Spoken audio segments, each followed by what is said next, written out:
Bonsoir à toutes et à tous et bienvenue à cette soirée d'hommage au rabbin Lord Jonathan Sacks organisée par l'Espace culturel et universitaire juif d'Europe et la Moshe House. Nous allons vous faire découvrir ce soir, au travers de nombreux témoignages, la pensée et l'héritage de l'un des leaders religieux les plus audacieux de notre époque. Cette soirée a été conçue avec la précieuse collaboration d'Anna Gourdikian, cofondatrice du Cercle d'études Ladaat. Anna interviendra à plusieurs reprises au cours de la soirée pour répondre à toutes vos questions, alors n'hésitez surtout pas à utiliser le chat proposé par Zoom. Nous dédions cette soirée à la mémoire de Gaby Cohen, qui nous a quittés le 29 octobre dernier après avoir longuement lutté contre la maladie. Samedi soir dernier, à la sortie de Shabbat, nous apprenions avec une infinité de tristesse le décès du rabbin Jonathan Sacks à l'âge de 72 ans. Il s'était imposé comme une voix importante et largement entendue dans le monde entier. Brillant intellectuel, philosophe de formation, il a été le grand rabbin du Royaume-Uni de 1991 à 2013. Son titre officiel était grand rabbin des congrégations hébraïques unies du Commonwealth, titre qui a fait de lui le chef d'un vaste réseau de congrégations orthodoxes. Il portait également le titre de Av Bet Din du Bet Din de Londres. Dans un essai paru en 2011, intitulé Finding God, il revient sur une période particulière de sa vie, celle où il était étudiant en philosophie à l'université de Cambridge. Jonathan Sacks écrit qu'il était attiré à la fois par l'universalisme de la philosophie et par la singularité de son propre judaïsme. À l'aide d'une savoureuse anecdote que je partage avec vous, il explique « Lorsque j'étais étudiant, les mots religion et philosophie allaient ensemble comme le cricket et les orages. Vous les trouviez souvent ensemble, mais ces derniers mettaient généralement fin au premier. Les philosophes étaient athées ou du moins agnostiques. En 1968, à l'âge de 19 ans, Jonathan Sacks entreprend un voyage de 2 mois aux États-Unis qui va l'emmener à faire 2 rencontres qui vont littéralement changer sa vie. La première, avec le rabbin Joseph Soloveitchik, doyen du séminaire théologique de la Yeshiva University de New York. La seconde, avec le rabbi de Lubavitch, Menachem Mendel Schneerson, à Brooklyn, qui le presse de rechercher l'ordination rabbinique. Soloveitchik lui enseigne la capacité de la pensée juive non seulement à résister aux défis de la pensée moderne, mais à prospérer dans cet environnement. Il est également profondément influencé par Schneerson. Le rabbi m'a mis au défi de diriger. Le rabbin Soloveitchik m'a mis au défi de penser, résumera-t-il plus tard. C'est ainsi qu'il décide de consacrer sa vie à l'étude et au leadership dans le monde juif. Il est ordonné rabbin en 1976 au Jewish College de Yeshiva Yetz-Chaim de Londres et obtient par la suite son doctorat de philosophie à l'Université de Londres. Il a été le chef spirituel de plusieurs synagogues de Londres avant d'être nommé grand rabbin en 1991. These are the times, said Thomas Paine, that try men's souls. And they're trying ours now. This is a fateful moment in the history of the West. We've seen divisive elections and divided societies. We've seen a growth of extremism in politics and religion, all of it fueled by anxiety, uncertainty, and fear of a world that's changing almost faster than we can bear, and the sure knowledge that it's going to change faster still. I have a friend in Washington. I asked him what was it like being in America during the recent presidential election.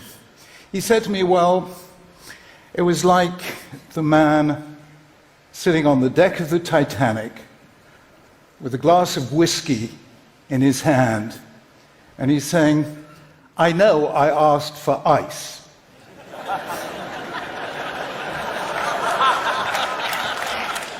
But this is ridiculous.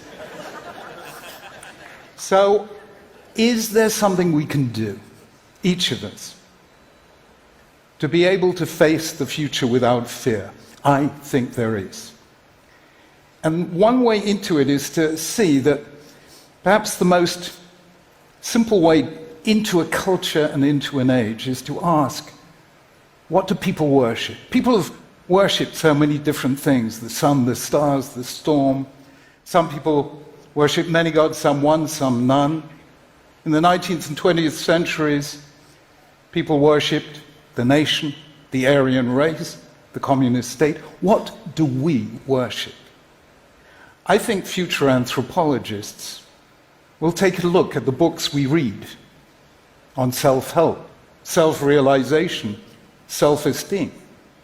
They'll look at the way we talk about morality as being true to oneself, the way we talk about politics as a matter of individual rights. And they'll look at this wonderful new religious ritual we have created. You know the one? Called the selfie. And I think they'll conclude that what we worship in our time is the self, the me, the I. And this is great. It's liberating, it's empowering, it's wonderful. But don't forget that biologically we're social animals. We spent most of our evolutionary history in small groups. We need those face-to-face interactions where we learn the choreography of altruism and where we create those spiritual goods like friendship and trust and loyalty and love that redeem our solitude. When we have too much of the I and too little of the we can find ourselves vulnerable, fearful, and alone. Bonsoir, Monsieur le Grand Rabbin de France, Chaim Korsia. Bonsoir. Merci beaucoup de votre présence qui nous honore ce soir. On regardait cette vidéo et le diagnostic que pose le Grand Rabbin Sachs dans cette vidéo qui date de 2017 résonne étrangement avec ce que nous vivons aujourd'hui. Alors, je voulais savoir ce que vous en pensiez. Vous avez très bien fait, très sincèrement, de présenter cette vidéo parce que, au fond, il faut le voir pour comprendre sa force, sa sérénité, le fait qu'il, alors même si dans ce passage, il ne cite pas la Bible, mais dans le fait qu'il aille chercher dans la Bible des réponses pour les grandes problématiques qu'on se pose aujourd'hui. Et oui, vous avez très bien fait parce qu'on peut raconter ce qu'était un homme, mais on peut difficilement imaginer qui était. Et quand vous m'avez demandé de participer avec vous à cet hommage, j'ai un peu hésité, pas sur le fait de venir avec vous, c'était un plaisir, mais parce que je pense qu'il est difficile de rendre hommage en quelques mots ce que fut la vie, l'œuvre, ce que fut une personne. Faute de raison, quand il s'agit d'évoquer un homme comme lui, la mort du grand rabbin Jonathan Sachs. Comment montrer son charisme? Vous l'avez vu là quelques instants, mais dans cette conférence que j'avais vue très attentivement, c'est d'ailleurs là où il parle de la rencontre avec son épouse, un peu plus loin, comment les différences vont se rencontrer et que c'est la rencontre avec la différence qui nous permet de nous découvrir nous-mêmes. Il expliquera qu'il n'y a personne de plus différent que son épouse quand il a 20 ans, qu'il étudie la philosophie, qu'il se pose tant de questions, qu'il est plutôt taciturne, mais qu'elle est lumineuse, rayonnante, etc. Mais il faut comprendre qu'il va chercher dans la Torah des commentaires et une façon de voir le monde qui, au fond, est une façon très contemporaine et je dirais immémoriale de ce que je dis. Donc, comment montrer son charisme souriant, profond, en le rendant vivant comme vous l'avez fait? Comment rendre sa chaleur bienveillante de sa relation à l'autre? Vous l'avez fait aussi d'une certaine façon en montrant ce film. Comment souligner l'acuité de sa réflexion, sa pensée, la justesse de son propos, la perspicacité, la générosité de tout ce qu'il a pu faire. Et je dirais plus que tout, peut-être ce qui restera, son ouverture d'esprit et l'intelligence de sa vision du monde. Tout cela, il y a besoin de le rencontrer et de le connaître. Moi, j'ai eu une chance immense de le rencontrer. Je dirais même que j'ai eu la chance, comme le disent les maximes des pères, tu apprends beaucoup plus en servant un Talmid Racham qu'en étudiant avec lui. J'ai eu ce grand bonheur avec le grand rabbin Sitruk, puisque j'ai servi le grand rabbin Sitruk. Mais un jour, le grand rabbin Sitruk m'a demandé de l'accompagner le rabbin Sachs, qui est arrivé pour une réunion des rabbins européens à Paris. Donc, il fallait le prendre à l'aéroport, l'amener dans la réunion, l'amener là où il voulait. Et il m'a dit, tu t'occupes de lui. Je me suis occupé que de lui. Donc, j'étais son chauffeur. Et je peux vous dire que j'ai passé un jour et demi incroyable, où, bien sûr, on parle beaucoup plus simplement, facilement, peut-être avec un conducteur, que dans une conférence avec un statut. Et j'ai découvert à la fois un homme de foi, un homme simple et un homme de partage. Je savais que le tikkun olam, la réparation du monde, est une tâche à laquelle nous sommes tous appelés, quelles que soient nos origines et nos différences. C'est un appel qui vient de loin, qui vient de Dieu. Que l'éducation, je crois que son message, c'était que l'éducation, l'enseignement, l'étude, la compréhension du monde sont des moyens grâce auxquels l'humanité peut sublimer, transformer, faire fructifier le don. Dieu nous donne ces pouvoirs et à nous de les utiliser. C'est comme si on avait un cadeau potentiel, il fallait juste qu'on le découvre. Et ce que j'ai pu voir avec lui dans cette journée et demie passée, mais tout au long des échanges que nous pouvions avoir ensuite, c'est que c'est dans la rencontre, l'action, la recherche de l'autre, du dialogue, de la compréhension. Et puis un mot qui est revenu un peu à la mode, mais je crois que lui l'a presque conceptualisé, c'est le mot bienveillance. Il avait une forme de bienveillance. Je n'ai jamais compris pourquoi certains rabbins et certains éminents rabbins pensent que c'est dans le regard et la vision sévère du monde que s'accomplira leur capacité à attirer le monde. C'est exactement l'inverse de ce que m'a appris mon maître, le grand rabbin Chouchna, qui m'a toujours appris que, comme le disent les Maximes des Pères, Eve Mekabel Kol Echad Besever Paniniafot, reçoit tout le monde avec un sourire, avec bonheur. Et lui, le rabbin Sachs, incarnait, de mon point de vue, exactement cela. Il nous a donné, pour les rabbins, je parle, et je crois pour l'ensemble de la communauté, et disons-le très clairement, et c'est sa force, pour l'ensemble de la société occidentale qui faisait référence à lui, il nous a donné l'exemple d'un homme de cœur, un homme inspiré, érudit, savant, lumineux, courageux, ouvert.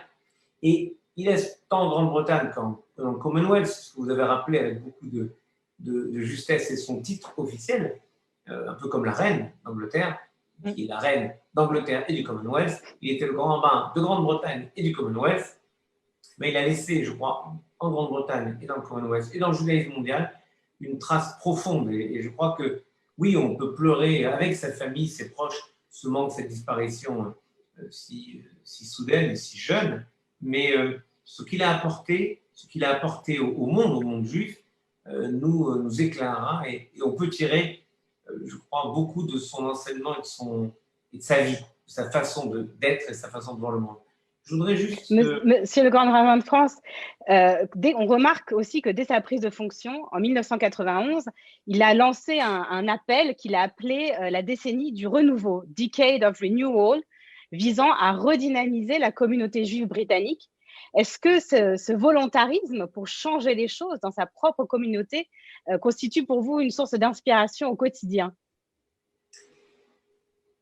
En toute honnêteté, j'ai eu l'immense chance de travailler avec le grand Vinci Truc, qui, lorsqu'il est arrivé dans ses fonctions de grand rabbin de France en 1988, a fait à peu de choses près la même chose. Je dirais même qu'il l'a fait un petit peu avant, au sens qu'il était celui qui allait relancer ce grand mouvement qui s'appelait Yom HaTorah, dont nous sommes à peu de choses près, c'est l'anniversaire, c'était en novembre, et il avait lancé ça en 1989, un immense rassemblement au Bourget, puis en 91, puis en 93, tous les 2 ans. Et c'était une façon de rassembler les gens autour de la Torah, autour de l'étude, autour des synagogues, autour de tous les pôles de rencontres. Et l'idée, c'était aussi ça, une sorte de reborn, une façon de revenir à l'essentiel, de revenir au texte, mais dans une ouverture assez incroyable. Il faut imaginer ce que ça voulait dire à l'époque, une tribune, comme l'avait monté le grand rabbin de ce truc, à laquelle il avait invité le grand rabbin Sachs. Une tribune dans laquelle il y avait des dirigeants d'entreprises du CAC 40, des rabbins, des rabbins d'Europe, de toute l'Europe, parce que le grand rabbin Truc était en même temps le président de la conférence des rabbins européens, et le grand rabbin Sachs était son premier vice-président. Donc, il y avait vraiment quelque chose d'assez incroyable dans cette génération de rabbins qui était capable de dire non, le déclin apparent de la communauté juive n'est pas inéluctable. Ce que nous portons dans le judaïsme, c'est-à-dire nos textes, peuvent illuminer l'ensemble de la société et ce faisant, nous permettre de faire revenir les enfants dans la maison des synagogues et dans la maison du judaïsme. C'est fondé sur le verset, tout comme le grand rabbin Sachs, Veshavu banim likvulam. Moi, je me suis amusé à chercher 10 caractéristiques du grand rabbin Sachs que je voudrais non pas énoncer comme une litanie de qualité. Évidemment, ceux qui disparaissent sont toujours d'immense qualité. Mais vous dire à quel point il a été, dans cette façon de voir le monde et le judaïsme, une forme de précurseur. Et vous verrez que je ne sais pas ce que diront ceux qui me suivront, mais que tous, j'en suis persuadé, se référeront à ce qu'il était. Il a été un grand défenseur du judaïsme. Et il a été un grand défenseur de l'État d'Israël. Il a été un grand défenseur de l'universel. Il a été un grand théologien et ce faisant, il a été un défenseur du dialogue interreligieux, qui est parfois un peu oublié par certains. Il était un grand défenseur du dialogue interreligieux. Il a été un intellectuel au sens qu'il était capable, vous l'avez vu dans le passage que vous avez choisi, de citer Paine, il va citer Shakespeare à un autre moment. Et donc, il connaissait la culture anglaise, tout comme nous devons connaître la culture française, mais il connaissait la culture universelle. Il a été l'un des grands pionniers de l'éthique spirituelle. Ce que j'appelle l'éthique spirituelle, c'est la recherche d'une éthique humaniste, mais avec des racines bibliques. L'un des pionniers, il a écrit des livres incroyables. Il a été, vous l'avez démontré avec votre film, un grand orateur. Ce n'est pas donné à tout le monde.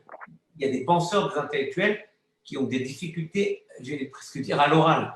Lui, il n'avait aucune difficulté à l'oral, il savait captiver ses auditoires, quel que soit le niveau, que ce soit des rabbins, que ce soit une conférence TID, que ce soit des jeunes, il était capable de captiver des orateurs, mais quand on dit un grand orateur, sous-entendu, il ne sait pas forcément écrire, il avait cette capacité non pas à savoir écrire, à savoir mettre de façon compréhensible et claire sa pensée par écrit. Et ses livres ont toujours été de grandes réussites. Il savait transcrire en fait sa pensée en ouvrage. Et je crois qu'en résumé, il conjuguait à la fois la tradition juive et la pensée universelle. Et c'est ce dont nous avons besoin. Je crois que notre drame aujourd'hui, dans tous les milieux, c'est la segmentation en silos. Celui-ci pense la Bible, celui-ci pense le Talmud, celui-ci pense les prophètes, celui-ci pense la pensée universelle, celui-ci pense les Romains, celui-ci pense les Grecs. Être capable de penser les choses intégralement, être capable d'être fidèle au message de la Torah. Divra, Torah, Lachon, Ben Adam. La Torah a parlé le langage des hommes. Et je dirais en conclusion que, en fait, on nous explique que lorsque Jacob meurt, le patriarche Jacob, que le Talmud dit Yaakov Lomet. Jacob n'est pas mort, on vient nous raconter qu'il est mort. Les commentaires disent oui, mais chaque fois qu'on prononce une parole en son nom, ou chaque fois que sa pensée nous permet de transformer nos actions, Sif Totav Dovrod Bakever, ses lèvres nous parlent dans la tombe. J'ai la certitude que ses lèvres continueront à nous parler, que son message continuera à nous parler. Et je choisirai un seul, qui est celui avec lequel il ouvre son livre assez extraordinaire, qui est l'un des premiers à avoir mis le doigt sur un des problèmes contemporains les plus terrifiants, qui est celui de la violence dans la société. Et donc, dans ce livre qu'il appelle non, Dieu n'a pas voulu cela, je crois que c'est ça. Dieu n'a jamais voulu cela. Dieu n'a jamais voulu cela, exactement. On en parlera plus tard. Dieu pleure quand la religion, Dieu pleure quand la religion transforme les hommes en assassins. Les hommes en assassins. Dieu pleure quand la religion transforme les hommes en assassins.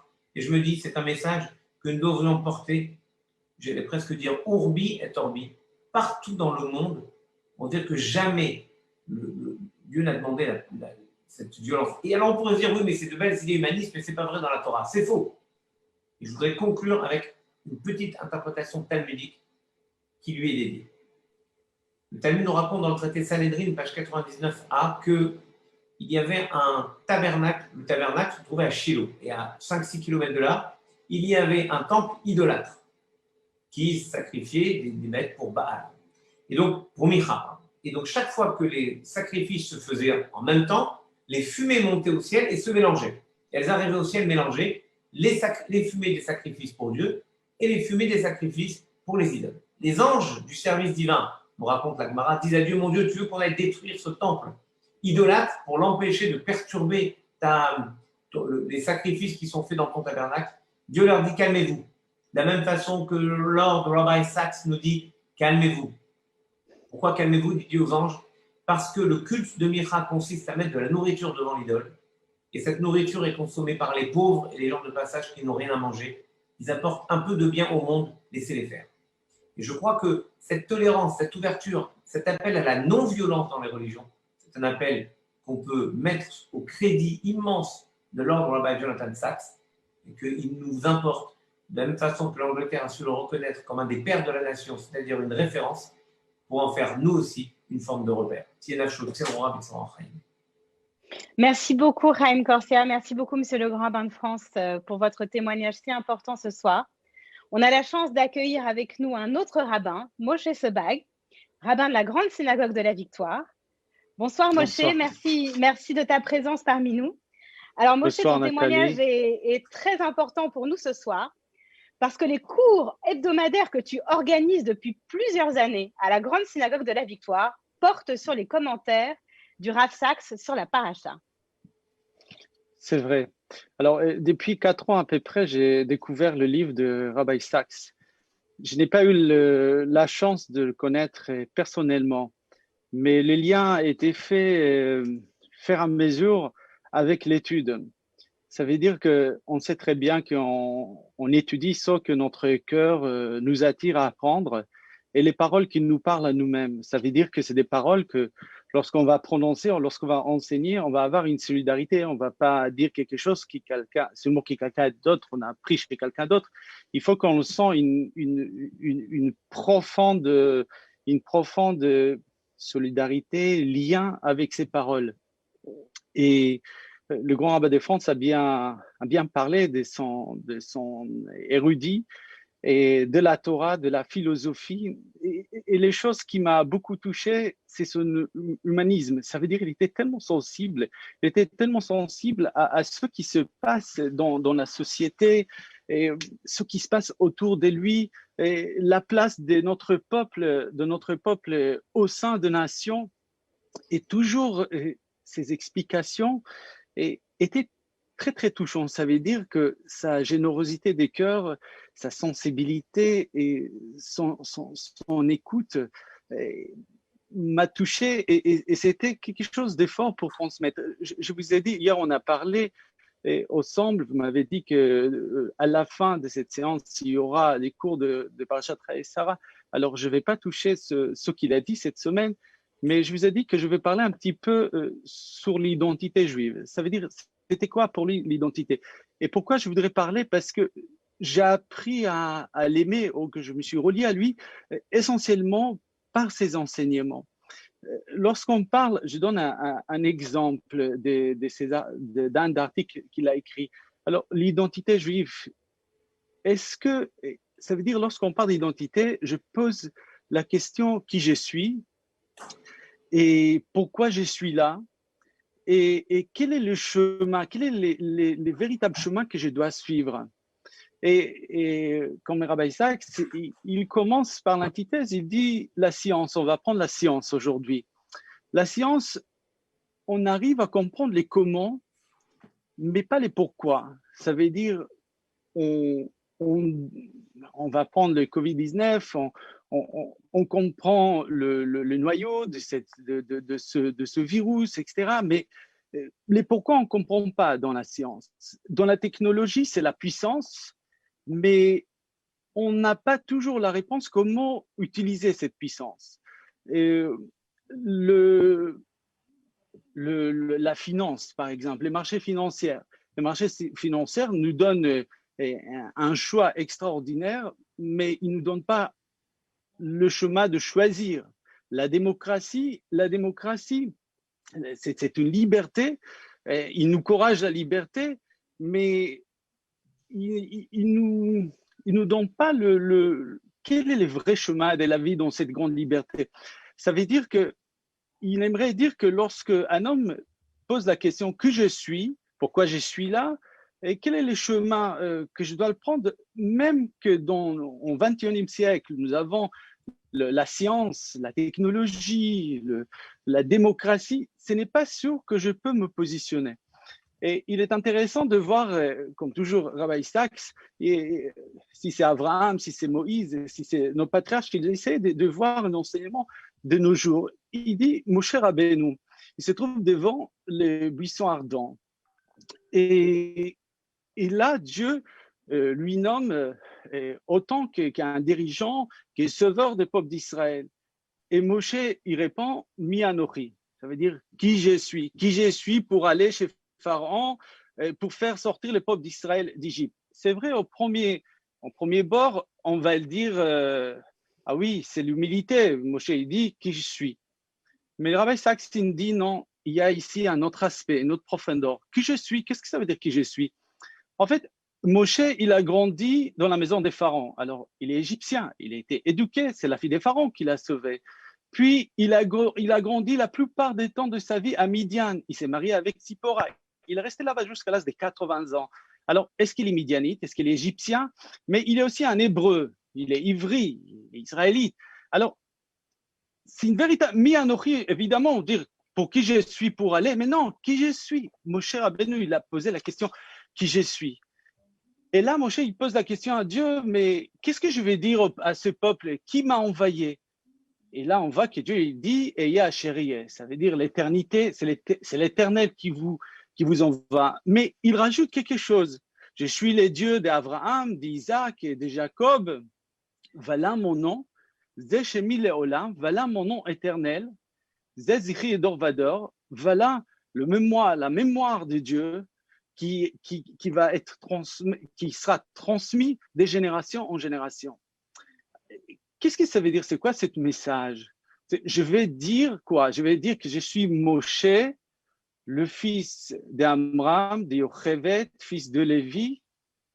Non, c'est pas ça que Dieu dit. Et c'est ça que Rabbi Isaac, il va tirer notre attention. Ça veut dire que je suis Dieu d'Abraham, d'Isaac et Jacob. L'hébreu, il doit dire, je m'appartiens à une histoire. Ça veut dire, maintenant, nous sommes dans cette pièce de l'histoire de la sortie d'Égypte.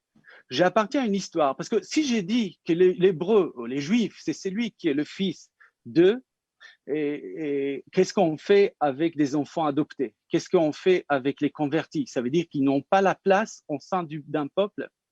Et là, le Rabbi Isaac dit, les juifs, c'est aussi un juif, c'est évidemment, on connaît évidemment la halakha, qu'on ne contredit pas, mais les juifs aussi, c'est quelqu'un qui positionne qu'il est une partie de l'histoire. Ça veut dire un homme qui sait, qui connaît son histoire en arrière.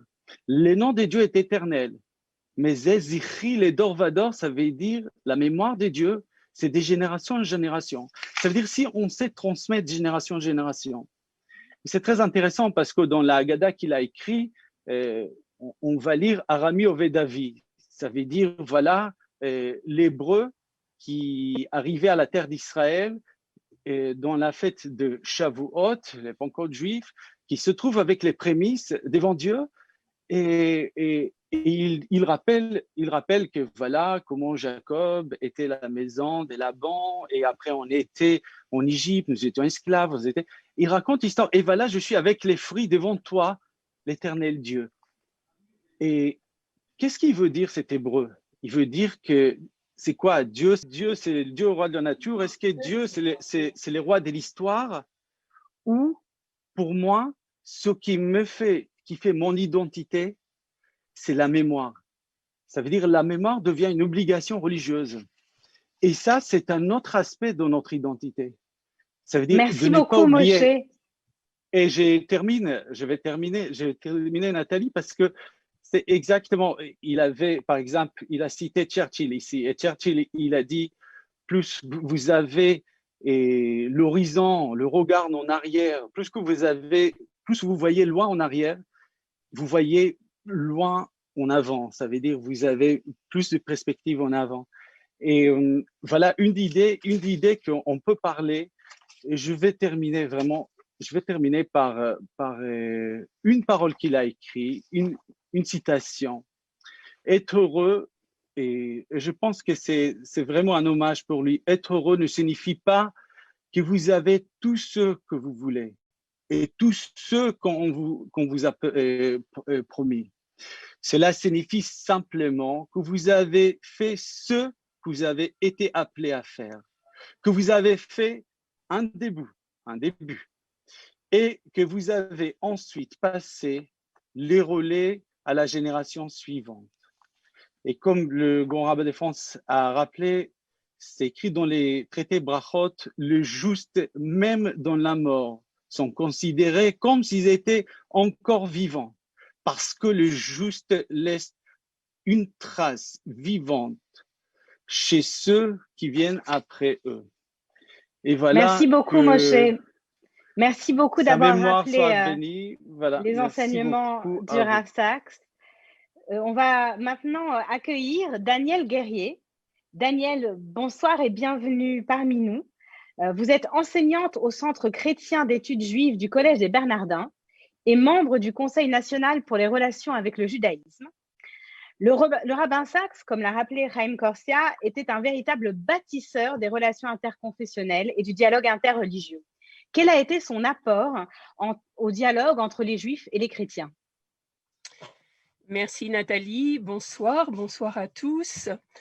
Eh bien, ma modeste contribution, je l'ai intitulée « Un regard catholique » sur l'apport du grand rabbin Jonathan Sacks au dialogue entre Juifs et chrétiens.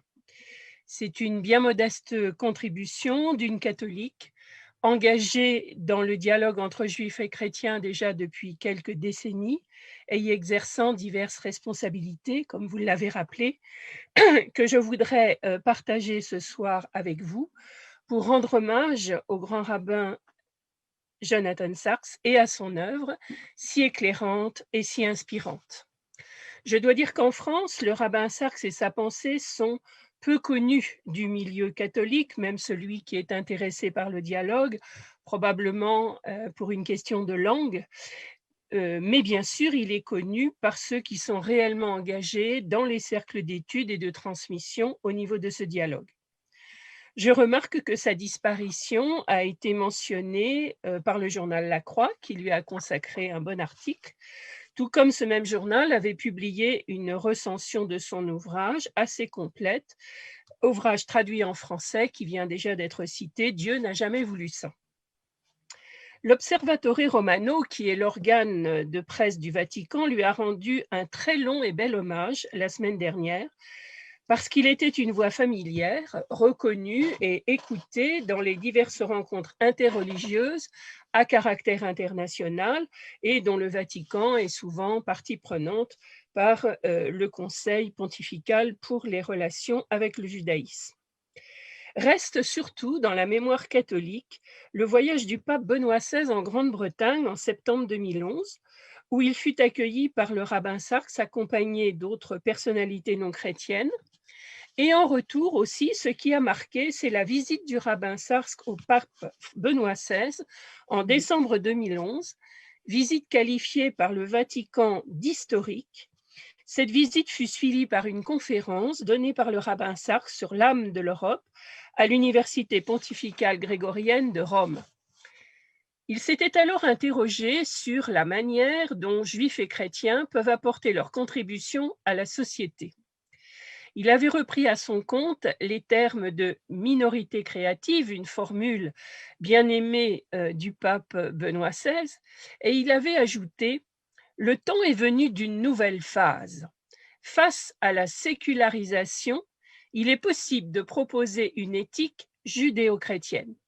Les deux religions ne doivent pas sous-estimer leur influence. » Pour ma part, j'ai découvert le rabbin Sacks à l'occasion des rencontres européennes de dialogue juif-chrétien organisé conjointement par le Service national pour les relations avec le judaïsme de l'Église de France, service conduit par le père Patrick Desbois, avec qui j'ai longtemps travaillé, et le Congrès juif européen à l'Hôtel de Ville de Paris. Ceci était dans les années 2000, et c'est à partir de ce moment-là que je me suis intéressée à sa personne et à sa pensée, par ses écrits, ses enseignements, etc. Pourquoi cet intérêt? Je vais essayer de partager deux points majeurs qui me semblent majeurs dans la pensée du rabbin Sacks et qui peuvent être fructueux pour le regard que l'on porte sur le dialogue entre juifs et chrétiens. Deux seulement, je n'ai pas le temps de plus, il y en aurait vraiment beaucoup d'autres. Le premier point que je retiens, c'est la notion de rivalité fraternelle que le rabbin Sacks développe magistralement et qui éclaire toute l'histoire des relations entre catholiques et juifs. En s'appuyant, comme à son habitude, sur une étude biblique approfondie, il reprend un à un les grands conflits entre frères qui ont marqué les origines, relatés dans la Genèse, je ne vais pas les rappeler ici, nous les connaissons, montrant ainsi que les conflits entre frères sont souvent les plus sanglants, car il s'agit d'un héritage à partager sur fond de volonté de pouvoir et de jalousie. Le christianisme est né au sein du judaïsme, et c'est bien un conflit de cet ordre qui a jalonné l'histoire des relations entre juifs et chrétiens, depuis la séparation de l'Église et de la synagogue jusqu'aux portes du Concile Vatican II, avec peut-être quelques nuances à apporter dans les périodes qui ont précédé le Concile. Une histoire douloureuse, faite de rejet, d'humiliation et de persécution des Juifs, au nom d'une théologie dite de la substitution. Pour ceux qui ne sauraient pas, je caricature, cela veut dire l'Église remplace Israël, l'Église est le Vérus Israël. Donc une théologie de la substitution développée dans la logique de ce que le Rav Sachs appelle la logique du dualisme, qui veut se débarrasser de l'autre pour exister soi-même. Cette théologie de la substitution a été continuée par une théologie que nous disons du peuple témoin et qui est apparue quelques siècles après et qui finalement transforme l'autre, c'est-à-dire le peuple juif, en bouc émissaire. Mais la lecture biblique singulière, et j'insiste là-dessus, du rabbin Sachs, colonne vertébrale de sa pensée et de son œuvre, permet aussi, en scrutant ce qu'il appelle le sens caché sous le sens littéral, de trouver comment la Bible, qui s'inquiète ô combien de la violence, peut aussi recéler les clés du chemin pour en sortir ou s'en préserver. J'en citerai juste quelques-unes qui est développée dans son ouvrage « Dieu n'a pas voulu ça », le rejet du rejet, renoncer au pouvoir, se défaire de la haine, choisir la volonté de vie. Ce chemin à parcourir est un véritable travail de longue haleine, sans cesse à reprendre, difficile, et c'est celui-là même, ce travail qui a été accompli au cours du long chemin des retrouvailles entre juifs et chrétiens, pour aboutir à la déclaration Nostra Aetate du Concile Vatican II et tout ce qui a suivi. Ce chemin parcouru, du mépris à l'estime entre juifs et chrétiens, peut être un paradigme de tout dialogue, entre religieux ou non, mais j'ajouterai qu'il ne faut surtout pas perdre de vue les différentes étapes. Le deuxième point éclairant pour le dialogue que je voudrais souligner ici, c'est la conviction existentielle qui a porté le rabbin Sachs et en a fait un grand témoin. Le fait que la Torah est lumière des nations, c'est-à-dire qu'elle est lumière pour les juifs et pour les non-juifs. L'exemplarité du rabbin Sachs et ses enseignements sont donc précieux pour bien faire comprendre au peuple chrétien, ce qu'il ne comprend pas toujours très bien, le mystère d'Israël vivant aujourd'hui est tel qu'il se comprend lui-même. Être un peuple choisi par Dieu pour recevoir la Torah, peuple de la Torah, mais dont l'élection a une portée universelle. La Torah, source de vie pour le monde et la société d'aujourd'hui, en est une éclatante manifestation.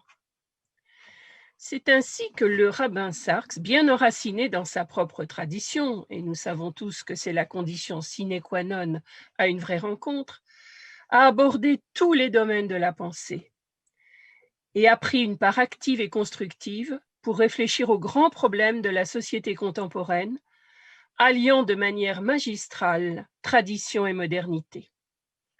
Cette ouverture confiante au plein pied dans le monde résonne tout particulièrement dans la vie et dans le cœur des catholiques, marqués par le souffle du Concile Vatican II.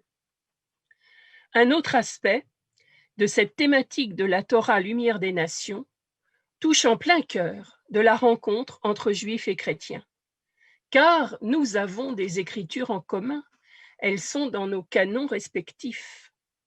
Et dans la perspective de ce que j'appellerais une histoire du salut, nous sommes, nous chrétiens, je mets des guillemets, co-héritiers de la Torah, avec notre propre spécificité. Nous sommes engagés à ce titre dans une alliance de solidarité selon l'expression du Rav Sachs, et j'aime beaucoup cette expression. Elle nous invite donc à agir ensemble, au cœur de notre société, mais en fidélité à la Torah, chacun dans le respect mutuel de son identité. Alors je terminerai en disant que le message du rabbin Sachs est d'une étonnante actualité en ce qui concerne le dialogue entre juifs et chrétiens. D'ailleurs, il préférait dire amitié, on n'a pas le temps d'approfondir, mais je crois que c'est fort judicieux. Une rencontre sans consensus mou ou de bonne aloi, comme il disait aussi. En effet, après la déclaration Nostra Aetate, 1965 et les multiples gestes, paroles, événements, textes qui ont jalonné les décennies qui ont suivi. Après la convergence des réponses juives venues de tous les horizons du judaïsme lors du 50e anniversaire de cette déclaration en 2015, il semble que tout ce qui était possible en termes d'avancée ait été dit et écrit. Alors que reste-t-il maintenant? Agir, et il y a urgence. Nous sommes passés, oui, au temps de l'action commune, au nom de cette alliance de solidarité et de notre responsabilité portée ensemble, chacun avec ce qu'il est, au cœur de notre société séculière, cabossée, tentée par toutes sortes de replis sur soi, qui ne sont au bout du compte que mortifères. Alors un dernier mot, le cardinal de Courtrai, qui a tant travaillé pour le dialogue, disait souvent « Entrer en dialogue, c'est vouloir construire des ponts, mais il faut des têtes de ponts. » Alors, à nouveau, le rabbin Sacks sera comme une tête de pont dans cette nouvelle période du dialogue qui s'ouvre, par son témoignage et les enseignements qu'il nous laisse. Dieu, disait-il, entre dans nos vies comme un appel de l'avenir. C'était un des derniers commentaires qu'il a pu donner sur une paracha. Et pour finir et clore définitivement, je ne peux pas ne pas associer une autre grande voix déterminante du dialogue entre juifs et chrétiens, celle du pape Jean-Paul II, qui ne cessait de répéter « Juifs et chrétiens doivent être une bénédiction les uns pour les autres, afin de l'être pour les nations. » Je vous remercie. Merci beaucoup, Daniel, pour votre contribution. Alors, on va continuer à parler de l'unique livre traduit en français du Rav Sacks, Dieu n'a jamais voulu ça, la violence religieuse décryptée, paru en 2018 chez Albin Michel, avec la personne qui l'a traduit et qui l'a publié, Julien Darmon. Julien, tu es là? Bonjour, bonsoir, Nathalie. Alors, je précise bienvenue. Par souci de vérité qu'il y avait un autre livre qui est aussi très important, qui s'appelle La dignité de la différence, qui était paru chez Bayard il y a presque 10 ans. Bayard, il y a presque 10 ans. Voilà, on va dire le plus récent, en tout cas, celui qui est resté dans nos mémoires et celui que tu as traduit. Alors, comme l'a rappelé Chaim Corsia, ce livre très très fort s'ouvre par une phrase « Dieu pleure quand la religion transforme les hommes en assassins ». C'est un livre très riche qui analyse avec beaucoup de brio et de référence l'extrémisme religieux et le fanatisme. Alors, est-ce que tu peux évoquer avec nous les thèses que défend le Rav Sacks sur ces sujets douloureux actuellement pour nous? Oui, avec grand plaisir. Je voudrais, pas en préambule parce que c'est la matière même du sujet, mais expliquer pourquoi est-ce que j'ai ressenti la nécessité de faire paraître ce livre-là. Parce qu'il faut bien avoir conscience que même si, comme je vais l'expliquer, l'un des thèmes clés du livre, c'est la nécessité de séparer le religieux de la politique, pour le coup, il ne faut pas séparer le religieux du politique, parce que nous sommes dans une période où la religion est une question politique par excellence, et que vous soyez ou pas branché sur les chaînes d'infos en continu, vous ne pouvez pas ne pas entendre parler à longueur de journée, aussi bien en France que dans le monde, de la problématique religieuse, et en particulier de la violence religieuse. Et j'étais atterré déjà il y a 3 ans, même il y a 5 ans, quand on a commencé à faire ce projet de livre, et encore plus aujourd'hui, du raidissement et pour tout dire, de la bêtise et de la violence, et la violence nourrit la bêtise nourrit la violence, des arguments qui étaient avancés d'un côté et de l'autre. Et je trouvais que la parole de Rav Sacks était essentielle, en tout cas pouvait être un outil formidable pour justement déminer ce terrain et engager un vrai dialogue qui ne soit pas juste un discours de domination, qu'on a d'un côté des religieux qu'on nous mettait en scène comme voulant dominer le politique, et de l'autre côté une parole politique qui voulait mettre le religieux sous cloche et ne lui donner la parole que quand elle disait exactement ce qu'on voulait lui faire dire. Et lui avait justement cette force d'avoir une vraie parole, qui n'est pas une parole de complaisance, mais qui est à la fois une parole qui cherche à justement créer du lien et à désamorcer les tensions. Donc sa thèse, elle est très forte. Elle est de dire oui, il y a aujourd'hui de la violence religieuse et il y a toujours eu de la violence motivée par la religion. Et c'est mentir et c'est esquiver le problème de dire ça n'a rien à voir avec la religion, comme certains apologistes le font. Et de l'autre côté, il disait dire que la violence politique est toujours la faute de la religion, c'est aussi de la mauvaise foi, parce qu'on a bien vu au XXe siècle que la violence nazie ou la violence stalinienne était motivée par des sentiments anti-religieux, elle n'a pas été moins violente. Mais une fois qu'on a assumé que oui, la violence peut être motivée religieusement et que la religion est un facteur d'amplification de la violence politique, il faut comprendre les ressorts. Et le livre est construit en gros en deux parties. D'abord, une étude qui n'est pas une étude religieuse, qui est une étude sociologique, anthropologique, qui recourt à Darwin, qui recourt à l'ethnologie, pour expliquer en quoi est-ce que sociologiquement, anthropologiquement, la religion est un amplificateur de la violence. Je ne vais pas là vous résumer tout le livre, d'ailleurs Daniel en a beaucoup parlé. Et la deuxième partie du livre, qui est aussi très importante, qui est de dire aujourd'hui, c'est facile de faire porter le chapeau de la violence religieuse exclusivement aux musulmans ou aux évangélistes chrétiens ou à certains groupes ultra-radicaux dans les territoires israélo-palestiniens, pour pas prendre de parti. Et ce qu'il disait, c'est que si on veut vraiment sortir de l'ornière, il faut, avant de vouloir accuser l'autre, avoir un regard lucide sur soi-même et sur sa propre tradition religieuse. Et avant d'aller dire que le Coran encourage la violence, par exemple, il faut reconnaître que la Torah est un texte très violent. Et donc, il faut comprendre comment est-ce que la tradition juive a pris en charge cette violence biblique et a réussi à la désamorcer. Et il montre le génie du texte biblique, qui est d'avoir un récit apparent qui encourage cette violence, notamment à travers ce que Daniel Verrier a évoqué, c'est-à-dire cette rivalité fraternelle qui est une rivalité mimétique. Et donc, comment la Torah et la Genèse en particulier a l'air d'encourager ça, c'est-à-dire Dieu a l'air de choisir Isaac contre Ismaël, il a l'air de choisir Jacob contre Ésav, etc. Et en réalité, si on lit bien le texte, et c'est un vrai cours très pédagogique de comment est-ce qu'on doit lire un texte religieux, il montre comment en réalité, il y a sous la surface un contre-récit qui désamorce et qui déconstruit complètement tous les arguments, qui en réalité, la violence qu'on croit lire dans le texte biblique, c'est une violence que nous projetons dessus.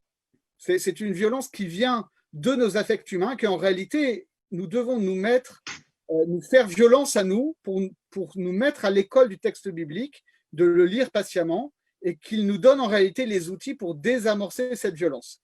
Et ça, je trouvais que c'était un message qui était intéressant, qu'il fallait faire entendre, qui n'a pas forcément été beaucoup relayé au moment de la publication. Donc je me réjouis, même si c'est dans des circonstances pas très réjouissantes, mais qu'on parle de ce livre et qu'on parle de ce message, parce que je pense que politiquement, en France, on a besoin d'une parole comme celle-là qui nous invite à l'introspection, pas que à l'introspection méditative, mais à avoir un regard critique sur nous-mêmes pour ensuite arriver à engager un dialogue qui ne soit pas le débat sur CNews ou sur BFM avec des pseudo-experts qui s'affrontent à coups d'idées toutes faites.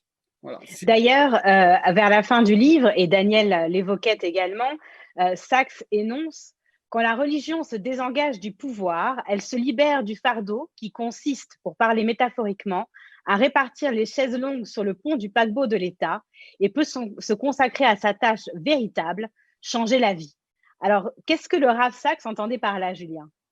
Alors, en fait, c'est avant tout un propos historique. Il explique pourquoi est-ce que le judaïsme a eu cette chance finalement de prospérer, parce qu'il y a eu la destruction du temple et que la destruction du temple a été amenée par une politisation du religieux. C'est quelque chose qu'on oublie là, on approche de la fête de Hanouka, et c'est assez significatif que nos sages de la Mishnah et du Talmud ont tout fait pour vider de son sens ce qu'était la fête de Hanouka à l'époque du Deuxième Temple. À l'époque du Deuxième Temple, la fête de Hanouka, c'était une fête de victoire militaire qui consacrait l'avènement de la dynastie des Asmonéens. D'accord, les Maccabim, etc.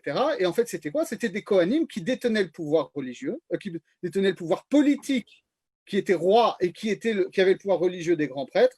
Et c'était, lisez, il faut lire, on ne le lit pas assez, lisez Flavius Joseph, les Antiquités juives, vous verrez à quel point c'était catastrophique cette période-là. C'était des assassinats, c'était des complots avec les rois grecs de Syrie, les rois d'Égypte, etc. Et c'est ça qui a amené les Romains à occuper Eretz Israël, et c'est ça qui a détruit l'autonomie juive. Et la force des sages de la tradition juive, ça a été de prendre du recul par rapport à ça, de dire, OK, on va arrêter de croire que la religion a besoin de détenir un pouvoir politique pour sauver la religion, qu'en réalité, le pouvoir politique corrompt la religion. Et les chrétiens ont mis beaucoup plus longtemps à l'apprendre. Ça s'est fait finalement très tardivement, quand le pape a fini par accepter de renoncer à son pouvoir temporel, et qui a engagé la transformation qui a mené notamment à Vatican II. Et aujourd'hui, le pape François en particulier a une parole politique dans le monde qui porte beaucoup plus au-delà des catholiques pratiquants que n'aurait pu l'avoir Pie XI, par exemple. Et l'islam, c'est son enjeu aujourd'hui. Et contrairement à ce qu'on vous raconte dans les médias grand public, c'est quelque chose qui est en train de se mettre en place. Et notre rôle, en particulier en France, où on a une grande communauté musulmane, où on a une communauté chrétienne, catholique et protestante qui est particulièrement engagée dans ces questions, où on a une communauté juive aussi qui est très importante et qui est très bien intégrée, c'est d'arriver à faire porter ça. Donc si l'enseignement de Rav Sachs peut, même indirectement, contribuer à un bien-être politique et religieux du monde à travers le rôle de la France, je pense qu'on aura gagné beaucoup. Merci infiniment, Julien. Merci beaucoup pour tes paroles. Merci. On va accueillir maintenant Noémie Issan Ben-Shimol, qui intervient depuis Jérusalem. Bonsoir Noémie, merci d'être avec nous. Avec plaisir. Alors Noémie, vous êtes normalienne en philosophie, doctorante en sciences religieuses. Alors ma première question, puisque vous nous parlez depuis Jérusalem, comment est reçue l'œuvre du Rav Sachs en Israël? Alors, la réponse à cette question, je dirais qu'elle dépend en fait, c'est comme pour le nombre de manifestants de la personne à qui vous demandez. Est-ce que vous demandez à la police ou au syndicat? Le cas du Rav Sachs en Israël est très intéressant, puisque moins d'une petite dizaine de ses livres ont été traduits en hébreu. Ils ont eu un certain succès de librairie, pas non plus fou. Il était un ami de la Sifriya Leumit, de la Bibliothèque nationale israélienne, où il a été quelques fois invité. Il a eu évidemment une audience fidèle parmi un certain public anglophone et des individualités comme le philosophe Micha Goodman et d'autres. Et pourtant, il n'a jamais eu en Israël l'aura, la grandeur, l'importance qu'il a eu en Europe et ailleurs dans le monde. Aujourd'hui, le journaliste Yair Ettinger publiait des commentaires de gens sous les élogies du Rav Sachs qui venaient d'Inde, du Pakistan, du Sahel, de Somalie, du monde entier. Et en Israël, paradoxalement, ça a moins pris qu'en Chutz La'aretz, comme on dit, moins pris qu'en dehors d'Israël. Son hébreu était plutôt malaisé, un peu guindé. Il ne le parlait qu'en lisant un texte préparé avec un très bel accent british, évidemment. Et j'ai le sentiment que c'est lié en fait à la place unique et à la difficulté de le placer sur un échiquier politique ou idéologique. Puisque Rabbi Jonathan Sachs, Zichrono Livracha, si vous voulez, c'était un sioniste en un sens minimaliste. Il défendait l'abri souverain. Il était beaucoup plus intéressé à attaquer la passion antisioniste en dehors d'Israël qu'à avoir une position sur les problématiques internes à la petite cuisine israélo-palestinienne locale. Il ne pouvait pas non plus être classé vraiment parmi les rabbins du mouvement sioniste religieux, quoi qu'il ait eu pour maître le Rav Nahum Rabinovitch, qui a été un des plus grands posek halakha du monde sioniste religieux, un philosophe, un intellectuel, un mathématicien, qui est décédé d'ailleurs l'année dernière, C'est assez touchant, c'est assez poignant, puisque Rabbi Isaac donc, a rendu hommage, il y a moins d'1 an, en fait, à son maître, en lui dédiant une élogie absolument poignante, où il a analysé la halakha célèbre des haré miklat, des villes de refuge, de la halakha selon laquelle si c'est un Talmid Racham qui doit être en exil pour un meurtre non intentionnel, eh bien son maître s'exile avec lui. Et donc c'est vraiment très touchant et très émouvant. Donc Rabbi Isaac, c'était rabbin qui n'était ni haredi ni stricto sensu moderne orthodoxe. Il était en un sens plus classique qu'au moderne. Pour les franges, disons les plus à gauche du judaïsme, il sonnait encore un peu trop comme un conservateur, alors brillant, mais sur les questions sociétales, pas forcément courageux. C'est-à-dire qu'ici, il y a vraiment des mouvements juifs beaucoup plus à gauche sur cette question, y compris des mouvements qui se disent orthodoxes, qui sont orthodoxes. Je ne sais pas, je laisse à chacun le loisir de juger pour lui-même. Pour les franges plus à droite, il était un peu vu comme un rationaliste qui aimait un peu trop parler de théologie chrétienne, de foi en général, de Nostra Aetate, de Jean-Paul II, et voilà. Donc, vous voyez, il y a cette ambiguïté-là qui peut peut-être expliquer pourquoi, en fait, ça n'a pas forcément pris aussi bien en Israël qu'en Europe. Si on voulait tenter un bon mot, on pourrait dire, en fait, que c'était juste un rabbin juif. Et en fait, que c'était là sa grandeur, sa place et peut-être son unicité. En fait, il avait vraiment quelque chose de profondément européen, au sens noble du terme, voilà, qui explique peut-être son succès moindre. Alors, il s'est récemment passé quelque chose d'assez joli sur le rapport de Rabbi Sachs, Zichrono Livracha, à Israël. En avril dernier, en plein confinement, première vague du Covid, le bureau de Rabbi Sachs à Londres contacte donc la journaliste et intellectuelle Sivan Rahav Meir, qui a beaucoup de succès ici, pour organiser avec Rabbi Sachs une rencontre musicale autour des chansons de la star israélienne religieuse Ishaï Ribo. Et donc, c'était une rencontre sur Zoom qui était organisée en fait pour faire ce que Rabbi Sachs a fait toute sa vie, à savoir toucher les gens là où ils sont, les toucher, leur parler de là où ils sont. Ça peut être à partir de la musique populaire, voilà, on parle aux jeunes, on parle à la culture israélienne, c'est ce qui se fait, c'est ce que les gens aiment. Et en fait, dans cette vidéo, on a découvert un rabbin à la sensibilité religieuse vraiment à fleur de peau, peut-être qu'on percevait moins dans ces audiences plus, je dirais, plus formelles. Voilà, quand il débat avec Dawkins, c'est autre chose. Alors là, on a découvert une sensibilité vraiment à fleur de peau, très profonde, qui n'a pas hésité à dire que la musique populaire le touche, qu'il aime ça, aucun snobisme chez lui, qu'il y a dans la culture israélienne, dans ses réappropriations des textes juifs, une forme de miracle, dans le piout, quelque chose qui touche à la fois le cœur et la tête, qui émeut, qui fait penser. Et en fait, Rabbi Sachs a dit que lorsqu'il voyait Ishaï Ribo chanter la foi et la faire ressentir à un public qui en majorité ne l'avait pas lui-même, ça lui donnait des frissons. Et à ce moment-là, j'ai eu le sentiment qu'en fait, il parlait aussi un peu de lui et de son entreprise. C'est-à-dire que faire ressentir et penser la foi religieuse, le génie des textes juifs, à une audience mixte, où chacun reconnaîtrait qui de son propre monde, qui de l'altérité, par une transmission faite de bienveillance, c'est un mot qui a été dit par le grand rabbin de France juste avant, de partage, et jamais de coercition ni d'argument d'autorité. Il disait de lui-même « Je suis un poète et je prends pour moi-même la liberté du poète ». Je note d'ailleurs qu'il y avait une très grande musicalité dans sa voix. Je veux dire que c'est, pour moi, la forme, l'extériorité de la façon avec laquelle il se présentait, la façon avec laquelle il parlait, et en fait, est une très grande importance. Il y avait dans ses modulations, dans son phrasé, une forme de perfection entre forme et fond qui a été vraiment rarement atteinte. Et donc, pour revenir... Alors, tu parlais, Noémie, effectivement, du caractère poétique de sa langue, mais c'était aussi un grand philosophe de formation. C'était aussi un grand philosophe. Avant même d'être un philosophe, je dirais que ça a aussi été une forme de...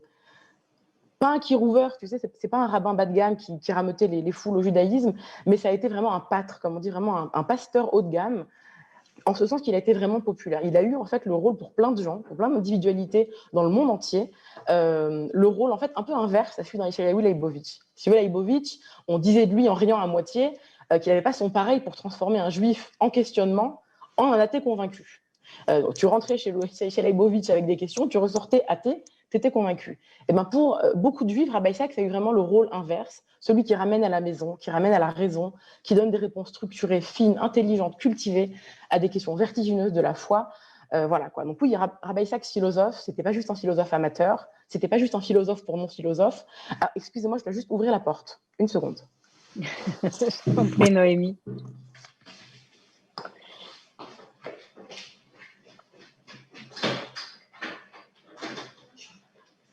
Et alors, comme le disait Noémie, c'était effectivement pas un philosophe de Excusez-moi, je suis café, désolée. puisqu'il Oui, non, avait non, je suis il avait désolée. il avait un doctorat de philosophie de l'Université de Il avait un Londres doctorat. Ouais, ouais, c'est ça, c'était un. et, Alors, je disais, et il a c'était. étudié à Cambridge. Voilà, Voilà. c'était voilà, première formation de philosophie morale, ça a été sa vocation, qu'il a poursuivi en fait toute sa vie, ça a été vraiment un philosophe moral. Il a eu comme doctoral advisor le grand éthicien britannique Bernard Williams, auteur du très grand classique sur la honte comme sentiment moral, Shame and Necessity. Il racontait leur relation en fait sur fond d'opposition entre athéisme et croyance, mais ce qu'il disait surtout, en fait, c'est l'existence d'un langage commun, celui de la raison et de la justice. La justice, disait-il, c'est la raison appliquée à la vie morale. Je répète, cette phrase, elle est sublime. La justice, c'est la raison appliquée à la vie morale. Et en fait, dans cette seule phrase, on lit déjà quelques traits de sa philosophie morale. On voit qu'elle est réaliste, on voit qu'elle est robuste, on voit qu'elle est rationaliste, on voit qu'elle est exigeante. Et en réalité, si tu veux, enfin, comment dire, dans le contexte un peu de postmodernisme mou, où tout se vaut, le discours du Rabbi Sachs, notamment sur la moralité, il a eu un dernier livre qui s'appelle « Moralité, le bien commun pour tant diviser ». Il opère une critique du marché et de l'État. Il dit, voilà, en fait, l'État et le marché ont pour nature d'augmenter leur pouvoir et la concurrence, là où la moralité est question de coopération, de responsabilité. Le marché et l'État parlent à l'intérêt égoïste, là où la moralité parle du bien commun. C'est je versus nous. Et en fait, ces arguments qui semblent simples ne le sont que parce qu'il y avait, chez Rabbi Sachs, l'inlassable désir d'être compris, d'être clair, de ne jamais jargonner, mais pour qui a quelques cultures de ces sujets, toute son écriture respire la culture immense, la réflexion philosophique, mais sans qu'on sente la sueur, sans qu'on soit intimidé par sa plume. Et voilà, je pense que c'est aussi une part non négligeable de son succès, à une époque où voilà, le relativisme moral et le fondamentalisme semblent les seules options, la première pour les tièdes et la seconde pour les chauds. Eh bien, ça tient dans la simplicité et le bon sens en fait, de certaines de ses propositions. Face à une prolifération postmoderniste qui n'a plus de sol, il a répété inlassablement les leçons philosophiques de la Torah qui tenaient en fait, en gros, en 3 mots, je vais m'arrêter dans quelques minutes, l'espoir, la liberté et la dignité. Le judaïsme, une religion et un peuple qui ne sont pas seulement des problèmes et qui proposent aussi des solutions. Je finirai sur cette phrase. On nous a fait croire que la tolérance naissait seulement sur fond de relativisme moral. Mais la vérité, c'est qu'on ne peut rien défendre sur la base du relativisme moral, pas même le relativisme moral. Rabbi Sachs, c'était ça, la philosophie morale sans la moraline, la théologie sans la bigoterie, la mystique sans le pathos, l'orthodoxie sans la crispation ni l'angoisse de la disparition, la narration sans le romantisme, le sentiment sans le sentimentalisme, la raison sans les ratiocinations, la science sans le scientisme, la foi sans l'hystérie. C'était tout ce qu'il fallait et c'est tout ce qui va cruellement nous manquer. Chaval al-Deavdin velo mishtakrin. Merci beaucoup. Merci beaucoup, Noémie, pour ta très belle contribution. Merci infiniment. Alors, on l'accueille maintenant avec nous, David Revkolevski, quelqu'un qu'il a donc très bien connu. David, tu es avocat, mais tu es aussi un homme extrêmement engagé, administrateur du consistoire, du Fonds social juif unifié et vice-président du European Council of Jewish Communities. Tu as soutenu la publication du dernier ouvrage de Jonathan Sachs en français dont on a parlé tout à l'heure, Dieu n'a jamais voulu ça, et tu œuvres depuis de nombreuses années pour insérer davantage le judaïsme français au sein du judaïsme mondial. Alors ma première question, en quoi le Rav Sachs incarnait-il pour toi un modèle?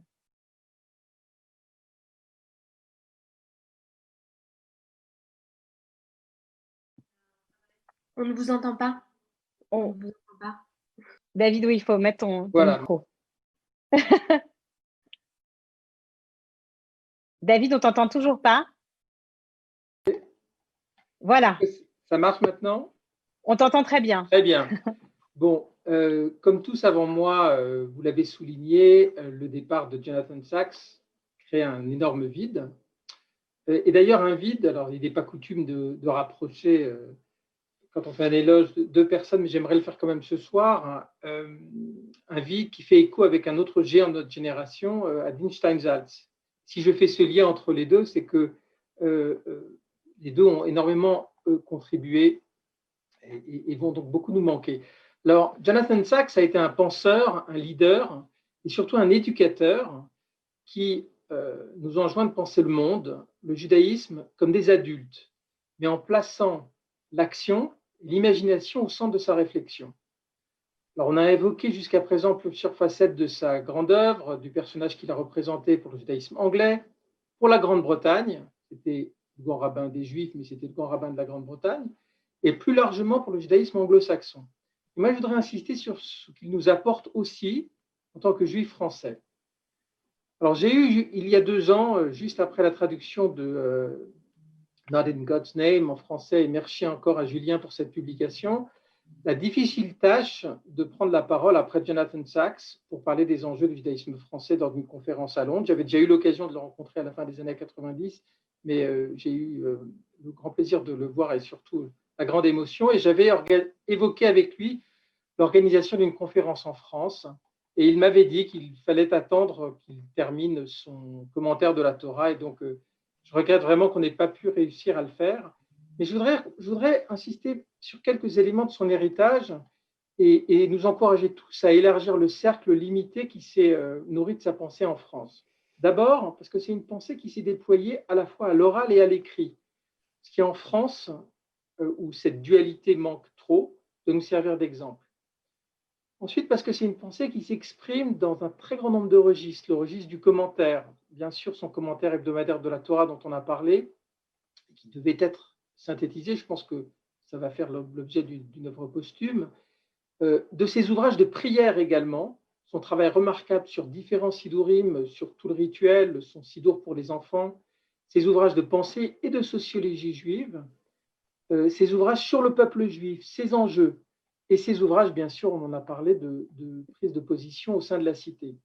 Et j'aimerais surtout vous parler d'un ouvrage qui, pour moi, a été ma rencontre avec Jonathan Sacks dans les années 90, qui s'appelle One People, Tradition, Modernity and Jewish Unity. Un seul peuple, tradition, modernité et unité du judaïsme. Les commentaires de Sacks sur la Torah et sa magnifique Agada commenté On franchit la Manche, mais pas cet ouvrage. Et je pense que c'est d'ailleurs pour moi une priorité. Pourquoi? Parce que c'est dans ce livre qu'il a défini un cadre pour penser la relation des différentes sensibilités religieuses et tendances idéologiques au sein du judaïsme. C'est dans ce livre qu'il a explicité les conditions d'un dialogue et de la nécessaire unité au sein du peuple juif. Et vous savez d'ailleurs que c'est un sujet qui reste un sujet compliqué attaché à Jonathan Sacks, puisqu'on lui a reproché à la fois de créer les conditions de ce dialogue, mais en même temps de garder une distance politique avec en particulier le judaïsme libéral. Mais je vais essayer d'expliciter quelle a été son approche ici, parce que je la trouve particulièrement intéressante. Sachant qu'au cœur donc, de sa pensée de cet ouvrage, il y a ce concept d'appartenance à un même peuple comme principe fondateur qui à la fois irrigue sa pensée, mais irrigue toute la pensée du judaïsme rabbinique dont il essaye de se faire l'expression.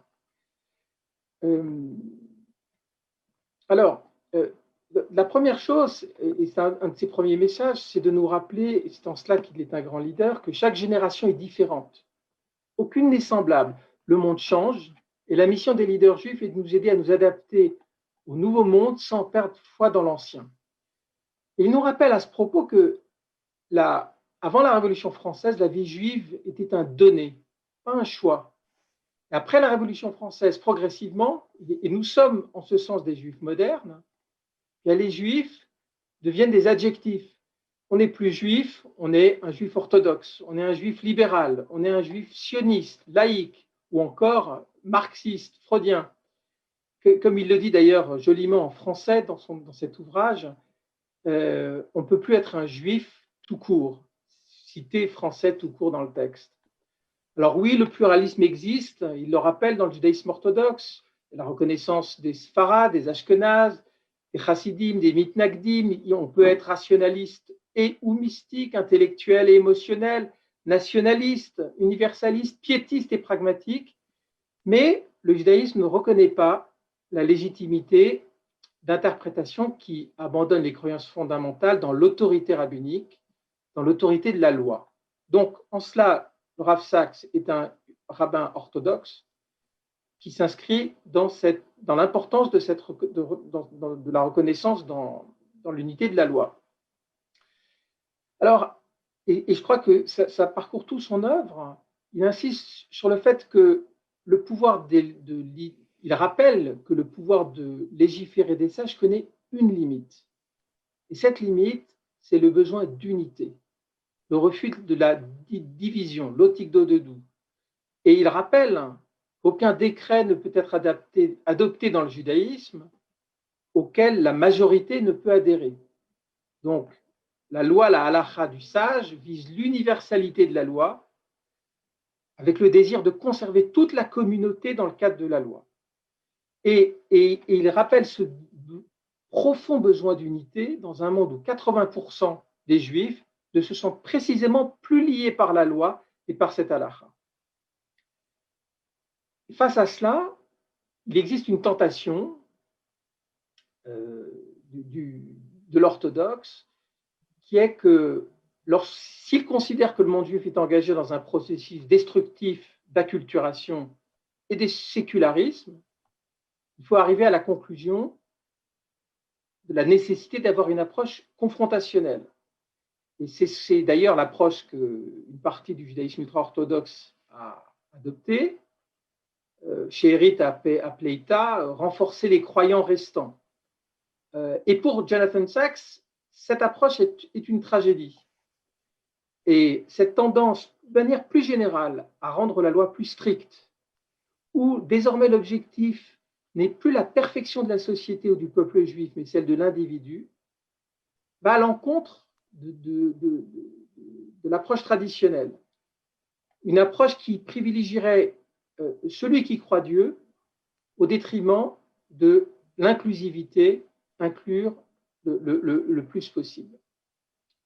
Et à cet égard, c'est une voie importante parce qu'il a montré comment est-ce que les règles strictes qui se sont développées au cours des dernières décennies faisaient apparaître un paradoxe, puisque en adoptant des règles plus strictes, des normes jugées acceptables par les générations précédentes sont devenues inauthentiques. Donc en fait, c'est une manière de critiquer les standards des générations précédentes.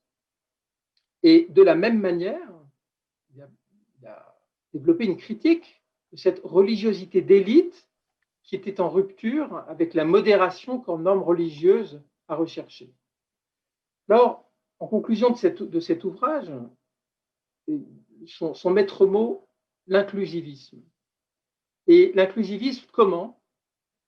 D'abord en rappelant que l'alliance faite par Dieu, c'est une alliance avec un peuple entier, que ce choix aurait pu être fait différemment, comme celui fait après Noé, choix individuel, où Dieu fait une alliance avec toute l'humanité. Non, ce choix a été fait avec un peuple, et donc cet impératif de préservation du peuple, elle est au cœur de son œuvre.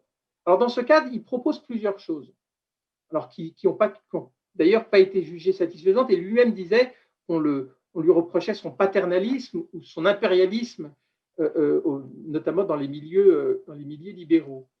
Mais première chose, c'est faire attention à notre discours, à notre langue, à la signification du discours.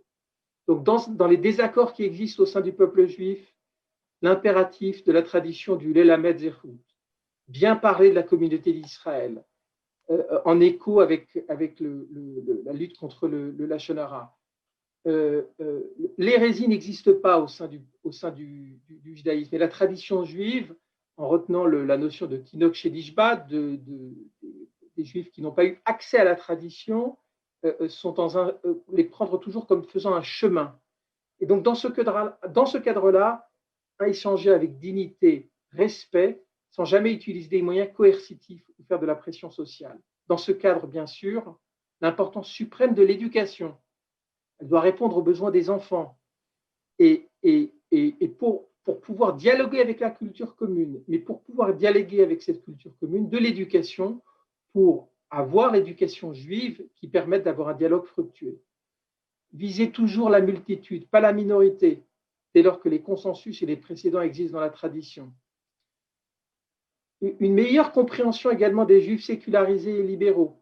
Et on trouve, alors même qu'il avait une position institutionnelle plutôt raide sur ce sujet, un hommage au mouvement juif réformé. Et il rappelle que l'objectif du mouvement réformé a été de mettre un terme à la marée de défection et de conversion, acter le fait que le judaïsme libéral a contribué à conserver vivant le judaïsme, l'identité juive. Donc, ça, c'est sur le libéralisme, mais sur le judaïsme laïque, rappelant que la contribution de chaque juif à ses missions, les juifs sionistes en allant en Israël, bref, c'est une contribution forte à ce message d'unité. Et je pense que pour le judaïsme français, il nous engage à penser ce sujet qui est en fait trop souvent sous le boisseau. Merci beaucoup, David. Il nous donne un cadre pour le penser. Et donc, je serais très heureux de continuer avec Julien ou d'autres à participer à la diffusion de la pensée du Rav Sachs dont nous avons tous besoin et qui va donc tous beaucoup nous manquer.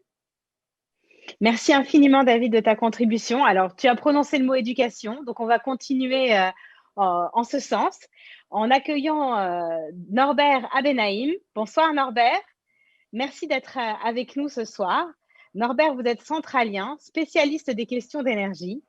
Et lorsque vous étiez en poste en tant que consultant à Londres, il y a une petite dizaine d'années, vous avez eu l'occasion d'étudier au Kollel Montefiore, où le Rav Sachs enseignait, et vous y avez obtenu votre smicha. Alors, puisque vous êtes un des seuls parmi nous à avoir eu le Rav Sachs comme enseignant, je voulais savoir comment finalement, quel maître était-il? Eh bien, c'était un maître. Et j'ai eu l'immense chance pendant plusieurs années de pouvoir étudier avec lui. Il insistait sur le fait que le mot Torah veut dire enseignement. Et pour lui, Dieu se révèle non pas dans la tempête et dans les éruptions volcaniques, mais dans la parole, dans la voix qui enseigne. Il citait ce midrash dans le Sifrei à propos de la paracha à Azinu, qui dit que mon enseignement coule comme la pluie. Le midrash dit de même que la pluie tombe sur les arbres et que chacun donne un fruit différent, les paroles de Torah produisent des individus différents, des gens pieux, des gens qui ont un bon comportement, des savants, des enseignants, des sages, chacun suivant sa personnalité. Et il nous encourageait donc à développer notre propre voix, voix VOIE et VOIX, dans la Torah. Il ne cherchait pas à reproduire un modèle, mais à multiplier. Il ouvrait des voies, provoquait la réflexion. Il nous encourageait, il nous félicitait et il nous poussait plus loin. C'était quelqu'un de très inspirant. D'ailleurs, il m'a inspiré à devenir rabbin alors que ce n'était pas du tout dans mes projets. Et il disait que le peuple juif est un peuple dont les héros sont les enseignants. D'ailleurs, notre plus grand leader, Moshe, on l'appelle Moshe Rabbeinu. Nos châteaux sont des maisons d'études, notre passion, les textes, et notre recherche, la vérité. Alors Norbert, quelle conception justement du leadership, puisque vous évoquez Moshe Rabbeinu, quelle conception du leadership le Rav Sachs vous a-t-il transmis à ses élèves? Eh bien, quand on parle de leader, on imagine toujours qu'un leader, c'est quelqu'un qui commande.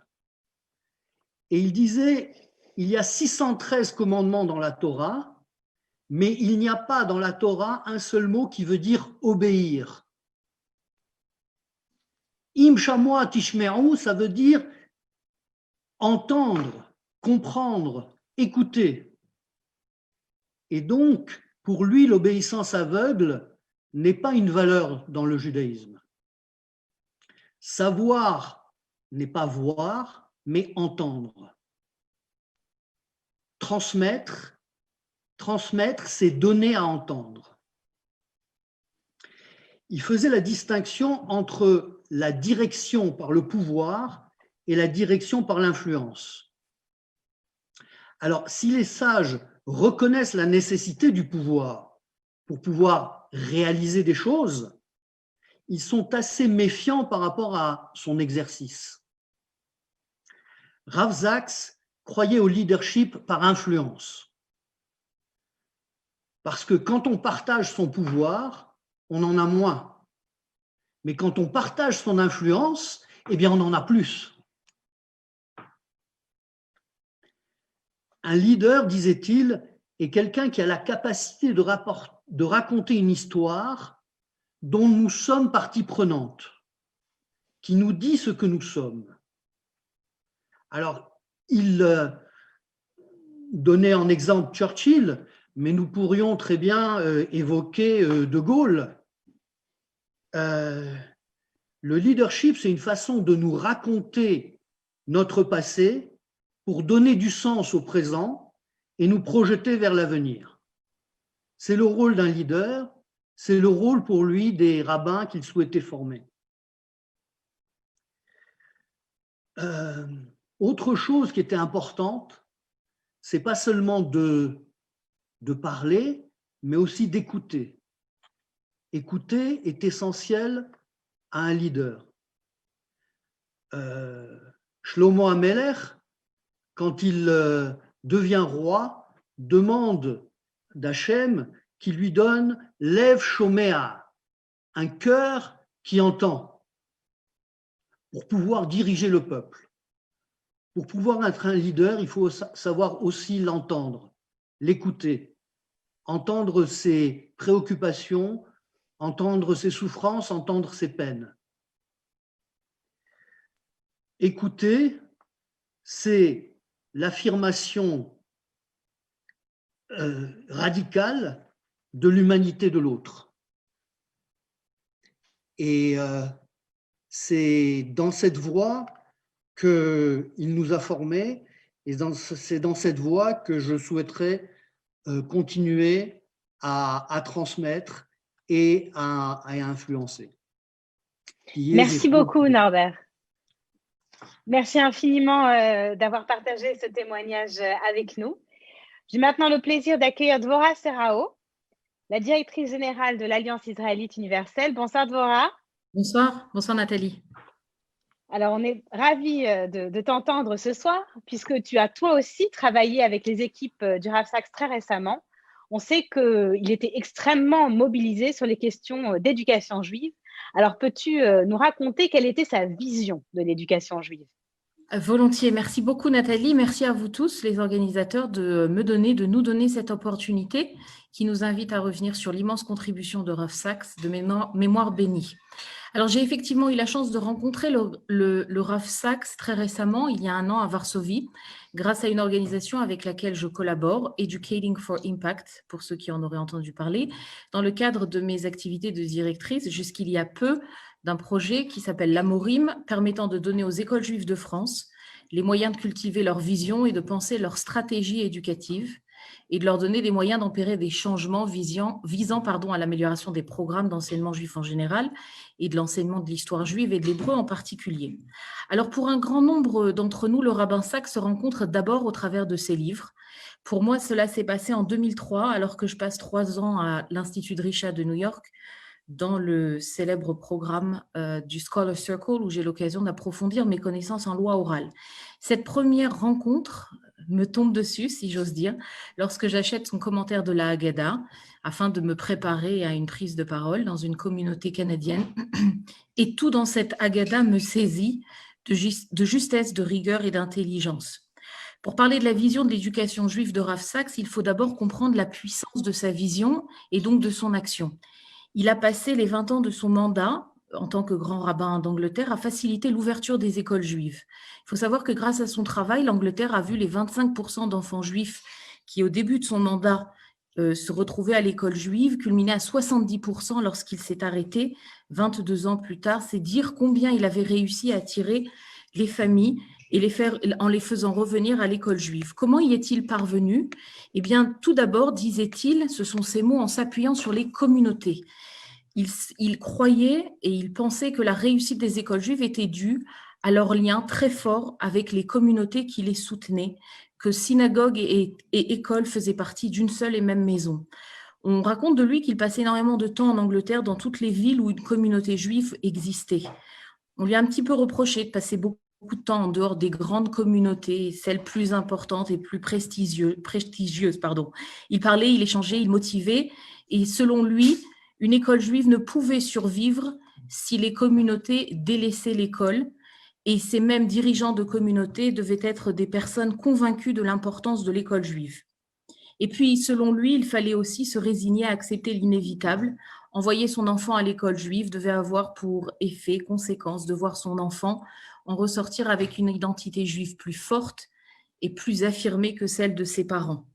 Il a souvent raconté cette anecdote au sujet de son père. À un très jeune âge, il se promenait dans un parc, main dans la main avec ce dernier. Il avait pour habitude, le jeune Jonathan, de poser tout un tas de questions sur le pourquoi et le comment du monde, l'intervention ou pas de Dieu dans certains des événements historiques. Son père avait toujours la même réponse.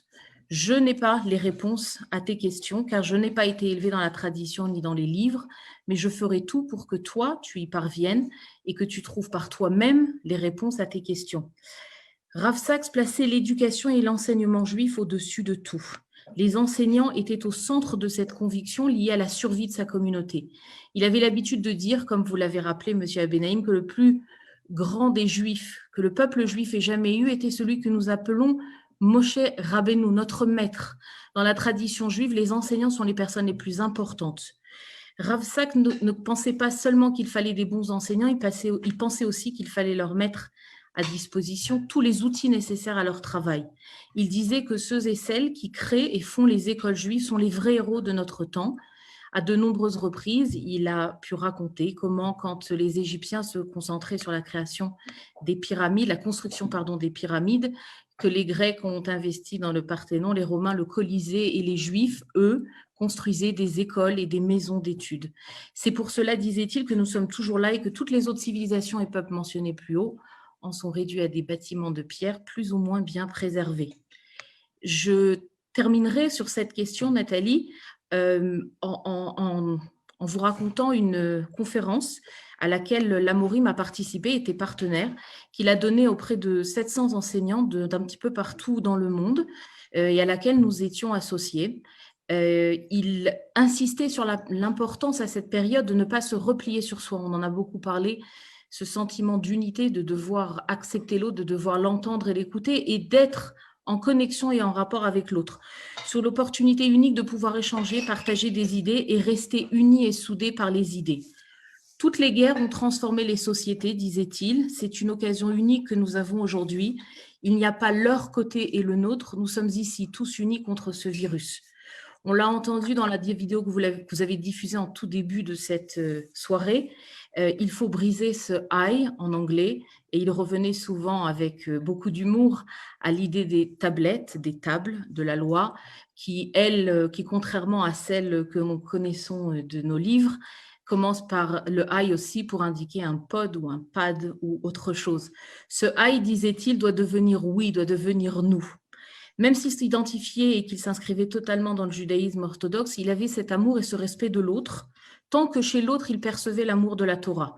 Le Rav Benilau a raconté, à l'occasion de sa disparition du rabbin Sachs, que lorsqu'il était arrivé à Londres, puisqu'il était arrivé à Londres avec sa jeune famille pour une shlichut, dans le cadre du mouvement de jeunesse du Bnei Akiva, que très peu de temps après son arrivée, il avait été invité à venir se présenter dans le bureau du Rav Sachs, et donc devant le Rav Sachs. La première question que le Rav Lau avait posée au Rav Sachs portait sur la conférence Limoud, que nous connaissons tous aujourd'hui, mais qui est née à Londres. À cette époque, de nombreux rabbins orthodoxes rejetaient le concept même de cette conférence, et plutôt orienté et centré sur un judaïsme pluraliste, progressiste, ouvert, où la culture juive avait autant de place que l'étude des textes. De nombreux rabbins donc s'étaient opposés, et le rabbin Sachs avait au contraire encouragé le Rav Lau à faire participer son mouvement de jeunesse, donc le mouvement de jeunesse du Bnei Akiva qu'il représentait, parce que, disait-il, on doit tout faire pour faire rayonner les enseignements de la Torah. Si vous me permettez, Nathalie, juste de terminer sur une petite anecdote qui, je crois, plaira à tout le monde. C'est très important d'ailleurs de rappeler effectivement l'imoud et le rôle que le Rav Sachs a joué là-dedans. Je t'en prie. Absolument, absolument, tout à fait. C'est pour ça que je pensais important d'en parler maintenant, de le dire, en tout cas de le mentionner. Alors, à une personne qui demandait lors de cette conférence, en plein confinement et juste avant Pessah, comment doivent réagir les enseignants lorsqu'ils ressentent cette angoisse, cette peur caractéristique liée au confinement, la maladie, l'incertitude, l'impossibilité de voir loin. Eh bien, il a eu une phrase extrêmement drôle, alors peut-être anecdotique, mais pas tant que ça. Il a montré de sa cravate jaune. Je ne sais pas si vous avez remarqué, mais dans ses dernières prises de parole, le Rav Sachs avait l'habitude de porter une cravate jaune. Et c'est vrai qu'en regardant plusieurs vidéos, je me suis rendu compte que c'était effectivement le cas. Alors disait-il, j'avais pour habitude de mettre une cravate plutôt de couleur argent qui me conférait un air très sérieux, très austère, mais aujourd'hui, je mets une cravate jaune.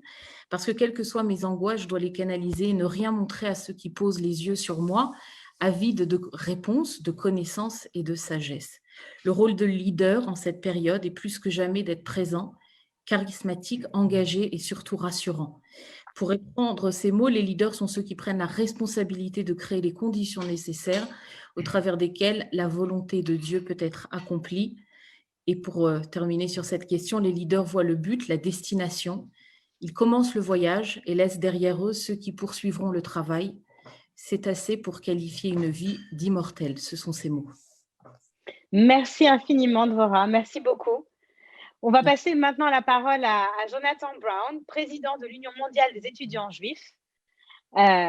Jonathan, bonsoir. Merci d'être avec nous. Avant de devenir le leader religieux que l'on vient de dépeindre, Jonathan Sachs était aussi un étudiant, on en a parlé, un étudiant en philosophie. C'est d'ailleurs lors de ses études qu'il rencontre des personnalités qui vont influencer et changer son destin. Il avait une grande confiance dans votre génération. Alors, comment peut-on s'inspirer aujourd'hui de son message et de sa vie pour la jeunesse? Alors, lorsqu'on parle de l'engagement, du leadership, de l'activisme, on oublie souvent la jeunesse, on ignore souvent la jeunesse. Et de façon générale, on imagine la jeunesse comme un enfant qui suit la voie qui lui est tracée avant de prendre son envol et de bâtir la voie de la génération suivante, et ainsi de suite. Rabbi Lord Sachs, durant les nombreuses étapes de sa vie, n'a eu de cesse de s'engager aux côtés des étudiants, que ce soit sur les campus ou en dehors. En Angleterre, bien évidemment, mais aussi ailleurs lors de ses nombreux voyages. En décembre 2017, j'ai eu la chance immense de l'entendre s'exprimer de vive voix au congrès de l'Union des étudiants juifs mondiale. Et c'est des mots qui m'ont profondément marqué, c'est ces idées-là que j'aimerais partager aujourd'hui. Sa vision et ses mots à l'égard des étudiants et de leur potentiel a eu un impact incommensurable sur bon nombre d'entre nous. Et c'est ce que je souhaiterais partager avec vous. Et j'espère que ce seront aussi des valeurs, comme l'ont dit avant le grand rabbin de France, Chaim Corsia et d'autres, qui impacteront encore les générations à venir. Les leaders dirigent, c'est, on va dire, élémentaire. Cela ne signifie pas qu'ils ne suivent pas. La différence, disait Rabbi Lord Sachs, c'est qu'ils suivent ce que la plupart des gens ignorent. Ils ne se conforment pas, ils ne correspondent pas aux cases, même si cela leur faciliterait la vie, et pas qu'un peu. Ils suivent une voie intérieure, un appel du cœur, une flamme. Ils ont une vision, non pas de ce qui est, mais de ce qui pourrait être. Ils pensent différemment, ils vibrent sur un rythme un peu unique. Ce principe élémentaire est énoncé lors d'un des actes fondateurs de l'histoire juive. Le premier leader de l'histoire juive est Abraham. Dans le premier verset de la paracha de Lech Lecha, Dieu parle à Abraham et lui dit « Vayomer Hashem el Abraham, Lech Lecha me'artzecha, mimoladetecha ou mibet avicha el haaretz asher areka. » Va-t'en de ta terre, de ton lieu de naissance et de la maison de ton père vers la terre que je te montrerai. Alors Rabbi Sachs demandait pourquoi. Exactement parce que les gens se conforment. L'humain a l'habitude d'absorber les standards et la culture de l'espace dans lequel il vit, sa terre. L'humain est influencé par son milieu, son lieu de naissance, et bien plus encore par sa famille, la maison de son père. Le message que Dieu donne ici à Abraham est le suivant. Je veux que tu sois différent. Non pas pour le principe d'être différent, mais pour la possibilité de créer quelque chose de nouveau. Une religion qui n'adorera pas le pouvoir et les symboles.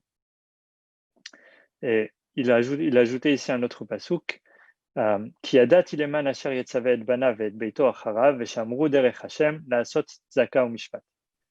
Qu'il enseignera à ses enfants et à sa maison après lui, ou son foyer après lui, de garder le chemin de Dieu en faisant ce qui est droit et juste. Être un juif, cela signifie d'être capable de questionner le consensus commun, sans cesse, aussi souvent que nécessaire, alors que les nations qui nous entourent retournent à l'adoration de leurs idoles. C'est ce qui a eu lieu en Europe lors du 19e et 20e siècle, où sous le nom des nations, des dizaines de millions de gens ont trouvé la mort. C'est ce qui a lieu aujourd'hui, alors que la Corée du Nord ou l'Iran courent après l'arme nucléaire pour imposer leur ambition par la force.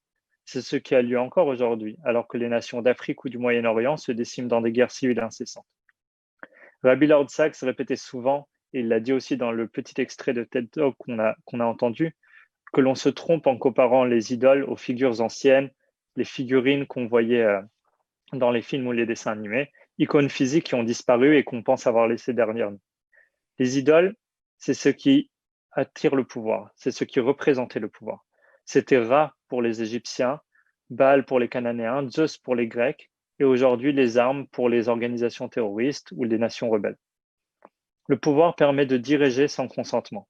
Comme le disait si bien Rabbi Sacks en citant l'historien grec Thucydide, les forts font ce qu'ils souhaitent et les faibles endurent ce qu'ils doivent. Le judaïsme est une critique continue du pouvoir. Le judaïsme explique comment une nation peut être formée sur la base d'engagements communs, comme au mont Sinaï, ainsi qu'une responsabilité commune, comme lors de la destruction des temples. Le judaïsme explique comment construire une société qui honore l'humain, qui est fait à l'image de Dieu. C'est la vision jamais complétée, mais jamais abandonnée, d'un idéal basé sur la justice et la compassion. Abraham est sans aucun doute l'un des plus grands influenceurs de l'histoire. Aujourd'hui, plus de 2,3 milliards de chrétiens, 1,8 milliard de musulmans et quelques 14 millions de juifs le revendiquent comme leur ancêtre spirituel. Cela constitue plus de la moitié de la population mondiale. Pour autant, il n'a jamais dominé un empire, dirigé une grande armée, accompli des miracles ou proclamé des prophéties. Il est l'exemple même de l'influence sans pouvoir. Et c'était ça le message qu'essayait de nous faire passer à nous, la génération d'étudiants, Rabbi Sacks. Pourquoi il était capable de l'idée sans pouvoir? Pardon, je finis juste. Car il était préparé à être différent. Comme l'ont dit les sages, il était appelé à Ivri. Pourquoi? Car tout le monde était d'un côté, et Be'ever Echad, d'un seul et même côté, et lui était de l'autre. Le leadership, comme chaque leader le sait, peut être un chemin solitaire. Cependant, nous poursuivons le chemin dans lequel nous nous engageons, car nous savons que la majorité n'a pas toujours raison. C'est donc avec conscience et courage que nous avons la capacité d'être différents. Et j'espère en tout cas qu'avec beaucoup de réussite, nous réussirons en tout cas la nouvelle génération à poursuivre le message de les valeurs que Rabbi Sacks a essayé de nous transmettre et à construire un avenir, on va dire, radieux avec l'actualité d'aujourd'hui. Merci. Merci beaucoup, Jonathan. Merci de ton intervention et de tes bons vœux. On va recevoir maintenant un jeune couple franco-israélien, Joachim et Rina Hagej. Bonsoir et merci d'être avec nous depuis Jérusalem. Vous avez tous les deux très tôt décidé de partir vivre en Israël par conviction et par attachement à votre identité juive. Et le rabbin Sacks vous a en quelque sorte accompagné dans ce chemin, notamment grâce à ces fameux commentaires de la paracha hebdomadaire, The Covenant and the Conversation. Et on aimerait un peu savoir de quelle manière il a influencé votre regard et votre parcours. Bonsoir Nathalie, merci beaucoup pour votre invitation et merci aussi à Anna Gourdikian qui est une très bonne amie qu'on a rencontrée lors d'un de nos nombreux voyages autour du monde en Birmanie et depuis on est restés très proches. Donc en fait, vous voyez l'écran que j'ai partagé On le voit très bien. Ah super, parfait, ok, très bien. Alors pour répondre à votre question, je pense en fait que si Rabbi Sacks était là et parmi nous, il aimerait qu'on ne parle pas uniquement de lui, mais aussi de nous, de la place qu'il nous laisse et de l'héritage qu'il nous laisse. Et pour comprendre quelque part comment Rabbi Sacks a influencé notre regard, on aimerait tous vous inviter, avec Rina, Alma et Amit, à vous inviter à notre table de Shabbat. On peut le faire sur Zoom, on n'est pas Shabbat maintenant, c'est bon. Alors, vendredi soir, Alma et moi, notre fille qui a 2 ans et demi, qui dit très souvent « j'ai 2 ans », elle est très fière d'avoir 2 ans, allons à la synagogue, elle allait avec son paquet de bamba très fière, et on rentrait à la maison, les bougies de Shabbat étaient allumées, toute la famille était présente, on passe à table, et on commence avec le seder de Shabbat. Les anges de la paix se joignent à nous, Shalom Aleichem, Malachei Shalom, Malachei Elyon, Mimelech Malchei Amelachim, Akadosh Baruch Hu, Bachoni LeShalom, Malachei Shalom, Malachei Elyon, Mimelech Malchei Amelachim, Akadosh Baruch Hu, Yoy Shalom Aleichem. Ensuite, on chante une chanson en l'honneur de Rina, la femme virtueuse, qui a préparé un magnifique Shabbat entre deux gardes à l'hôpital. אשת חיל מי ימצא ורחוק מפיניני מיך בטח בלב בלה ושלה לא ירסר. Et enfin, tout le monde se lève pour témoigner de la création du monde avec le Kiddush, qu'on connaît tous. Yom HaShishi vaychulu hashamayim va'aretz vechol tzevaam. Netilat yadayim otzi, on passe à table avec des plats venant de tradition marocaine, israélienne, française, parfois même asiatique. On se régale, on rigole bien, on passe une très bonne soirée. Et en fait, pour répondre à votre question, Nathalie, on n'avait jamais vraiment rencontré Rabbi Sacks physiquement, mais il faisait partie de la famille. Chaque Shabbat, vers la fin du repas, on ramenait à table une théière remplie de thé à la menthe. Désolé, Jonathan Sacks, Zichroncha Livracha, c'était pas du Earl Grey, c'était du thé à la menthe. Et on invitait Rabbi Sacks à se joindre à nous, pour partager une parole sur la paracha, souvent pour parler de sujets brûlants d'actualité, de les interpréter à travers le texte. Et Rabbi Sacks avait cette magie de se faire asseoir à la même table, Nietzsche, le Rabbi de Lubavitch, Avraham Avinu, Moshe Rabbeinu, Moïse, Jean-Jacques Rousseau, Eisenhower, Ben Gurion, Rashi, pour dialoguer à travers les générations depuis 3000 ans jusqu'à aujourd'hui et à travers le texte, son interprétation, et nous aider à mieux comprendre notre monde. Le secret pour ça, c'était quelque chose qu'il répétait souvent et qu'on a vu dans la présentation TED que vous avez diffusée, c'était qu'on connaisse notre histoire, qu'on raconte notre histoire, ce qu'elle apporte au monde, se connaître soi-même et son identité pour mieux enrichir l'autre et être enrichi par lui.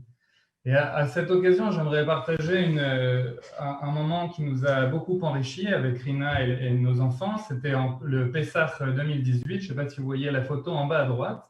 Un moment qui était très émouvant. On a partagé l'histoire de la sortie d'Égypte avec Roussam, qui est un collègue arabe chrétien israélien, et sa femme Hanan. Et quand on partage, au final, on en est extrêmement enrichi. Nathalie, pour répondre à votre question, comment il a influencé notre regard? Alors, on a longtemps réfléchi avec Rina et en sortant hier faire un jogging dans la nuit bien fraîche pas Jérusalem, alors on habite à Yavne, c'est dans le sud d'Israël, pas très loin d'Ashdod, on a finalement compris quelque chose et je pense que Rabbi Sacks disait que c'est en regardant derrière soi, en regardant vers l'arrière, qu'on arrive à voir la providence divine, le fil conducteur qui conduit tous les événements de notre vie qui nous ont amenés là où on est. Et on a compris en fait que les prénoms de nos enfants transmettaient un message similaire à celui qui était celui de Rabbi Sacks. Notre première fille s'appelle Alma Chana. Chana, c'est le modèle de la prière juive. C'est la fille qui a été prise en exemple par la halakha, par les sages, pour enseigner comment faire une bonne prière. Alma, ça signifie le monde en araméen. Notre deuxième fils, Amit Avraham, Amit, ça signifie, c'est un symbole de fraternité au sein du peuple juif, à nos yeux.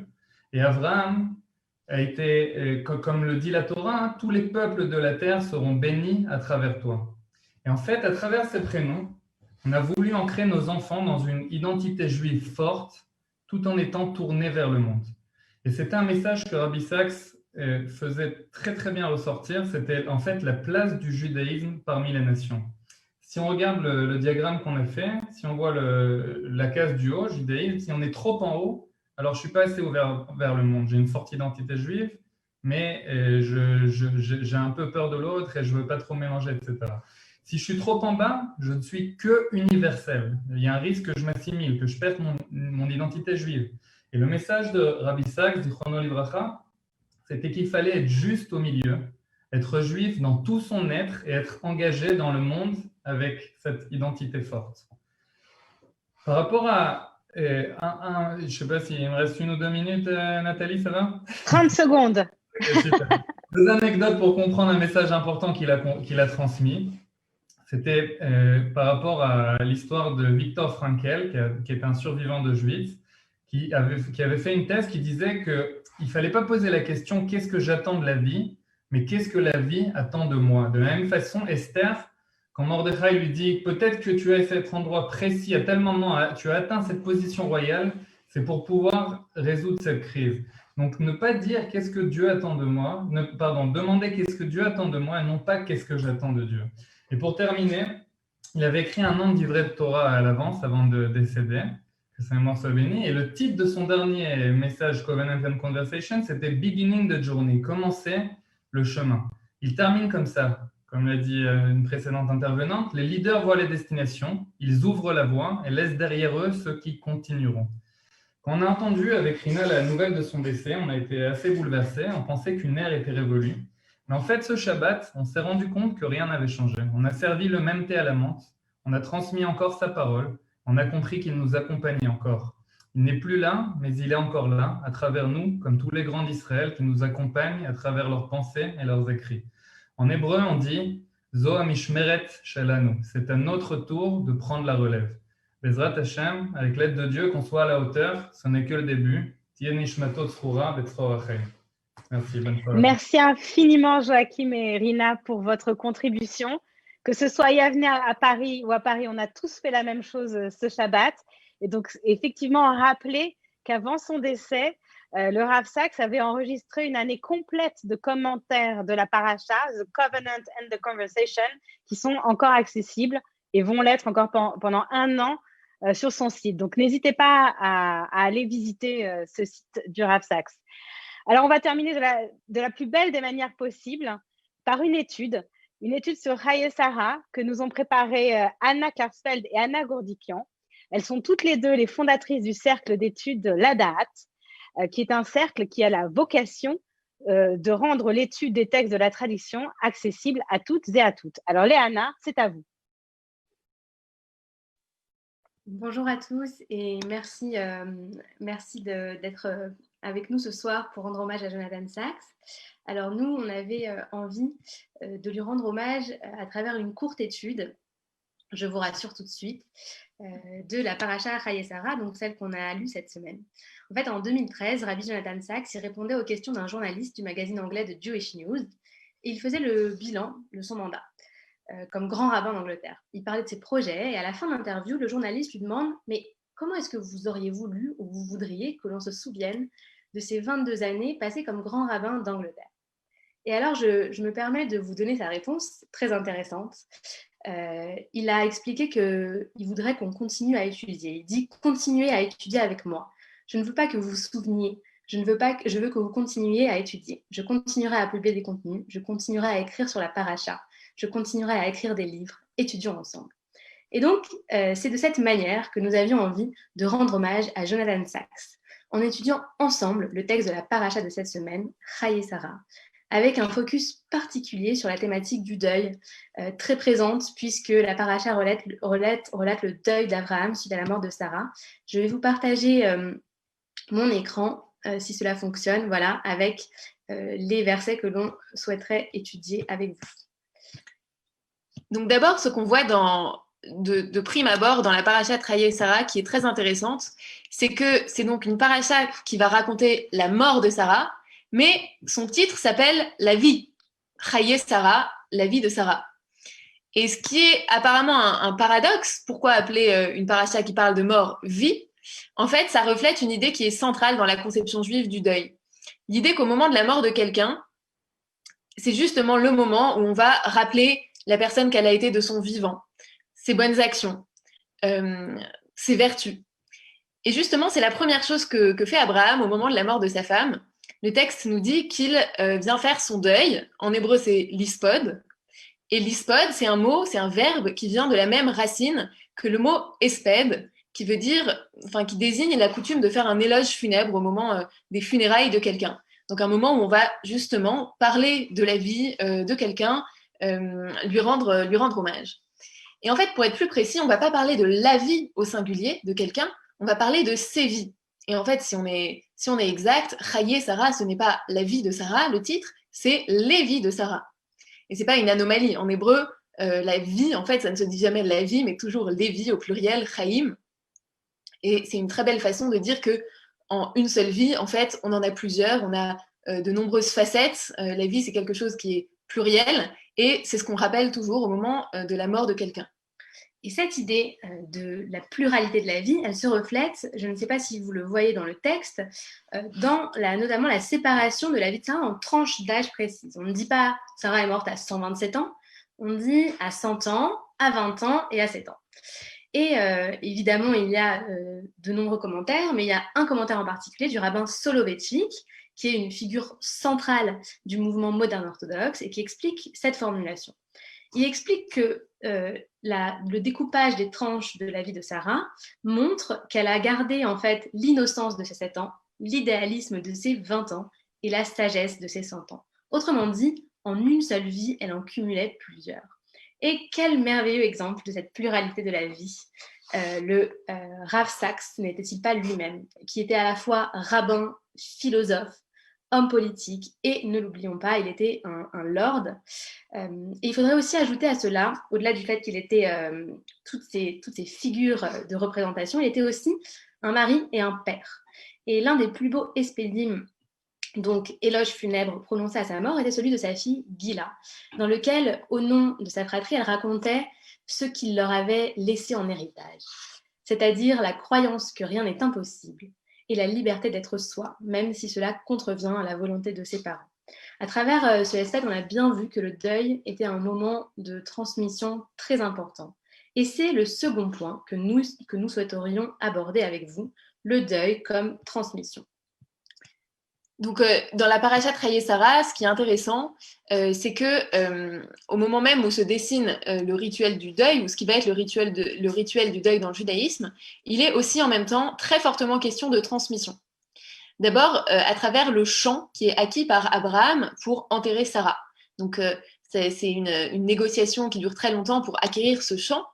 Et on peut se demander pourquoi il s'acharne, pourquoi il s'entête à vouloir absolument acheter ce champ que visiblement on préférerait lui donner. Et en fait, donc les commentateurs s'interrogent et certains ont répondu qu'ils voulaient être propriétaires du champ pour s'assurer de pouvoir le transmettre par la suite. Et on sait que d'ailleurs, dans cet endroit où a été enterrée Sarah, ont ensuite été plus tard enterrés tous les patriarches, toutes les matriarches, donc à Kiryat Arba. Donc on voit bien comment la mort de sa femme est l'occasion pour Abraham de réfléchir à son héritage. Il s'occupe également de transmission d'une autre façon, en faisant chercher une femme pour son fils Isaac. Il la trouve en la personne de Rebecca, qui fait donc à ce moment-là irruption dans le récit. Et le fait que Rebecca arrive dans le récit pile au moment où Sarah meurt n'est pas passé inaperçu aux yeux des sages, et ils n'ont pas trouvé que c'était une coïncidence. En fait, un commentateur italien, notamment du XVIe siècle, le Sforno, a commenté que Sarah n'était morte en réalité qu'une fois qu'Abraham avait su que Rebecca était née pour prendre en quelque sorte sa succession. Et comme si, quelque part, mourir, c'était passer le flambeau. À charge évidemment pour ceux qui restent de prendre la relève. Et on constate que bien souvent, le départ des gens que l'on aime, que l'on admire, est un moment où l'on s'inspire de leur vie et où de grands changements interviennent dans la nôtre. Et dans ce sens, on peut espérer fortement et agir pour que la disparition de Jonathan Sachs, au-delà du vide immense et terrible qu'elle va laisser, soit l'occasion pour chacun d'entre nous de trouver dans sa vie et dans ses enseignements une source d'inspiration. Alors, on voudrait terminer cette petite mini-étude de la paracha Chaye Sarah reliée à la vie de Jonathan Sachs par un message très inspirant qu'il a écrit sur cette paracha dans The Commandment and the Conversation. Donc, et que Joachim vient de citer, donc voilà. On voit la connexion des idées, c'est magnifique. Exactement. Donc on a choisi l'extrait un peu plus long, comme ça vous aurez tout le passage. Exactement. Donc il écrit: la leçon la plus importante de cette paracha est peut-être que les grandes promesses, une terre, une descendance innombrable, ne se réalisent qu'à travers des petits pas. Les leaders ont une vision, mais ils savent qu'il y a un long chemin pour l'accomplir. On ne peut atteindre son objectif qu'un acte après l'autre, un jour après l'autre. Abraham avait acquis un seul champ et avait un seul fils pour poursuivre l'alliance. Pourtant, il ne se lamentait pas et il est mort serein et satisfait. Pourquoi ? Parce qu'il avait commencé. Parce qu'il avait laissé aux générations futures une base sur laquelle construire. Tout grand changement est l'œuvre de plus d'une génération. Et aucun de nous ne vivra assez pour voir pleinement accompli le fruit de ses efforts. Les leaders fixent un cap, commencent le voyage et laissent derrière eux ceux qui le poursuivront. Cela suffit à rendre leur vie immortelle. Alors voilà que nous toutes et nous tous, en étudiant ensemble et en faisant rayonner les valeurs du judaïsme, comme le faisait Jonathan Sacks et Chrono Ibraha, eh bien, nous poursuivions encore longtemps le voyage qu'il a entrepris. C'est la plus belle chose que nous puissions espérer. Merci. Amen. Merci beaucoup. Merci infiniment Anna Klarsfeld et Anna Gourdikian pour ce très beau temps d'études. Je voudrais aussi remercier tous les intervenants d'avoir participé avec nous à cet hommage, puisque le fond du sujet, effectivement, comme vous l'avez évoqué, c'est le passage de flambeau. Donc, nous allons continuer chaque semaine à consulter The Covenant et The Conversation, et donc le Rav Sacks sera à notre table de Shabbat. On voulait terminer cet hommage en vous montrant une couverture, celle de Jewish News, qui est parue cette semaine en Angleterre, où on voit cette photo du Rav Sacks absolument rayonnante, et où il est inscrit, je vous traduis en français, « Les personnes qui changent nos vies ne meurent pas, elles vivent en nous comme nous vivons en nos enfants ». Donc, à mon tour, de souhaiter que les enseignements du Rav Sacks continuent à s'épanouir, à nous faire grandir et que sa mémoire soit toujours une source de bénédiction pour nous tous. Merci infiniment de nous avoir suivis ce soir. Bonne soirée. Merci beaucoup Nathalie pour ton implication. Merci à tous. Merci à l'Écuge, merci à la Moshe House.